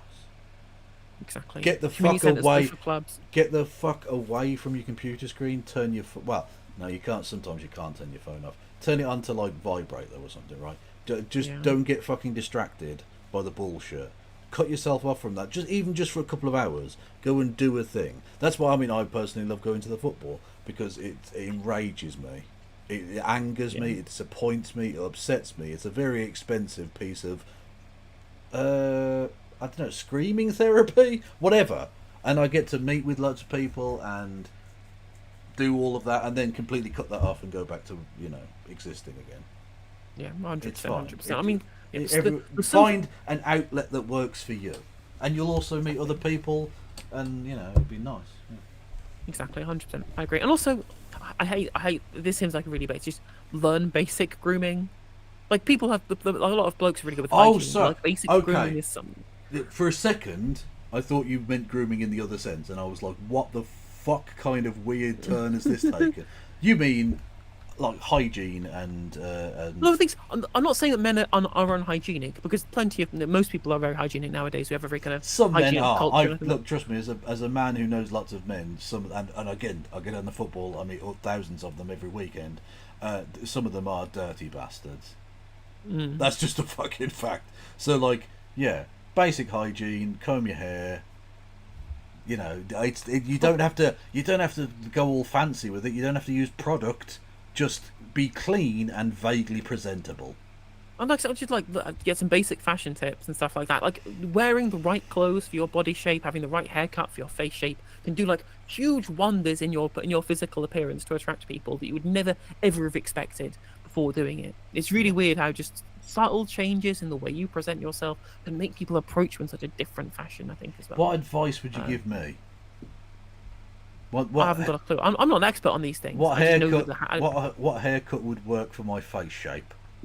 Because I don't know. I've never even considered that as a thing. I mean, I have to ask the hairdresser. They're the experts on these. I go to a barber. They shave my head in equal proportion to the rest of the head, and that's it.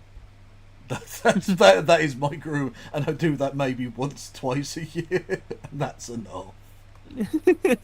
Actually, I'm definitely overdue for one. Definitely. What's it? Elliot says Helena is a dating advice master. She should start an online blog, how to get socialist babes. That's a bit of a weird way of putting it, Elliot. Again, you have somewhat missed the point. It's not about getting babes. It's about getting to know human beings, and then they may very well be sexually interested in you as well. Someone says in my chat, yet if you say the same about a woman, you're called misogynistic. Well, that's not true, is it? There literally isn't a whole ass like TV genre, like a completely like saturated TV genre sphere of women being given makeups. Remember, like 10 years younger or what not to wear. The idea it's a fucking absurd notion. The idea that women don't get told what to do to attract men. Exactly. Are you fucking mad? It's one of the most lucrative industries in the world, makeup and hair. They get socialized from childhood. Yeah. To learn how very specifically to present their appearance for the male gaze. Indeed. No, Elliot, don't worry. I think you haven't assumptions caused are offence at all, by the way. That's fine. You're okay. Yeah. But yeah, of course. But I think those assumptions are misogynistic. I think it's misogynistic to treat women like they have to have a specific view to attract men or whatever. Yeah, exactly. But basic presentation to make yourself, to make yourself attractive to whoever you're trying to attract. That's basic advice. There's a difference between you have to fit this very specific stereotypical mold rather than just there are basic steps that you can take to improve your presentation. These are two separate things, but I take your point. Yeah, that's fair enough. Also, don't go crazy with I've said this to people in the past. The best thing you can try and do is improve yourself. Now, that doesn't mean necessarily doing something that massively drastically different to what you're currently doing, unless you absolutely need that. But if you want to make yourself more attractive, don't think about it in terms of I need to be exactly like this to attract a person. If you don't think you're in the right physical shape, join a gym, go running, do whatever, right? Work on yourself, improve yourself, because again, most of it's down to confidence anyway. And if you feel more confident, you're going to be more confident, and people will respond to that. I agree. That's very true. I think that's true. What I was going to say as well is that people asking you how to get socialist babes. Super easy if you want a trans girlfriend and she's straight, right? If you want to find a trans girl to be in a straight relationship with, just talk about how much you like Fallout New Vegas. That is true. Easy peasy, right? Treat her like you would any other cis woman, but also talk about Fallout New Vegas. Buy her a blowhigh, you're done. Easy. Nice, is that how you pronounce it? Blowhigh? Yes. Yes. Well, there you go. So I've been calling it blahage. Everyone calls it that, because that's how it's spelled in English. Yeah. Exactly, you weird fucking Swede. But the J is silent because it's Swedish, and the A has got the O over the top, which makes it pronounced like an O sound. Stop! Just call it Dave. Call it Dave. Yeah, Dave the. Is it a shark? It is a shark, isn't it? Yeah, Dave the shark. Anyway. Are you carrying on? Because I'm definitely finished now. No, I'm done now. We covered all the stuff I wanted to cover now anyway. Oh, cool. I think we should raid into Mooncat because also Mooncat's great, and also B, we get clout. That is also these are both correct. Yes. Yeah. I don't know what they're covering tonight, but they're awesome. So go and check them out. Very true. Very true. Do you want to shout yourself out for my chat? I'm Kevin Logan. Don't come and follow me. I'm rubbish. Stick with Helena. She's much better at this. Careful175 over on Twitch and over on Twitter as well. Go Shout and do yourself that. out to my chat and to the lingering Vosh/James from the internet people. Raiders, yeah. No, at No Justice MTG on all of the platforms, especially YouTube and Twitch, are my main 2 platforms, and TikTok as well. And I stream on TikTok too. I've got TikTok streaming access now, so I'll be doing that alongside my other streams, which would be good. Yeah, please support on Patreon. Go do that with Kev as well. Give us money, and we'll be back. I believe I'm definitely back in the evening tomorrow. I'm not sure what you're up to. I don't know either as of this point. I might be back, maybe. I don't know. It's Sunday, day of rest and all that. I don't know. No worries. Well, anyway, I will sort this raid out right now. Also, tell Mooncat to open up her live redirects on YouTube. I would have live redirected into YouTube as well, but she doesn't have raids enabled on YouTube, so tell her to do that in the chat. And also spam our emotes as well. True. Stay beautiful and free Palestine. Take care, everyone. Bye.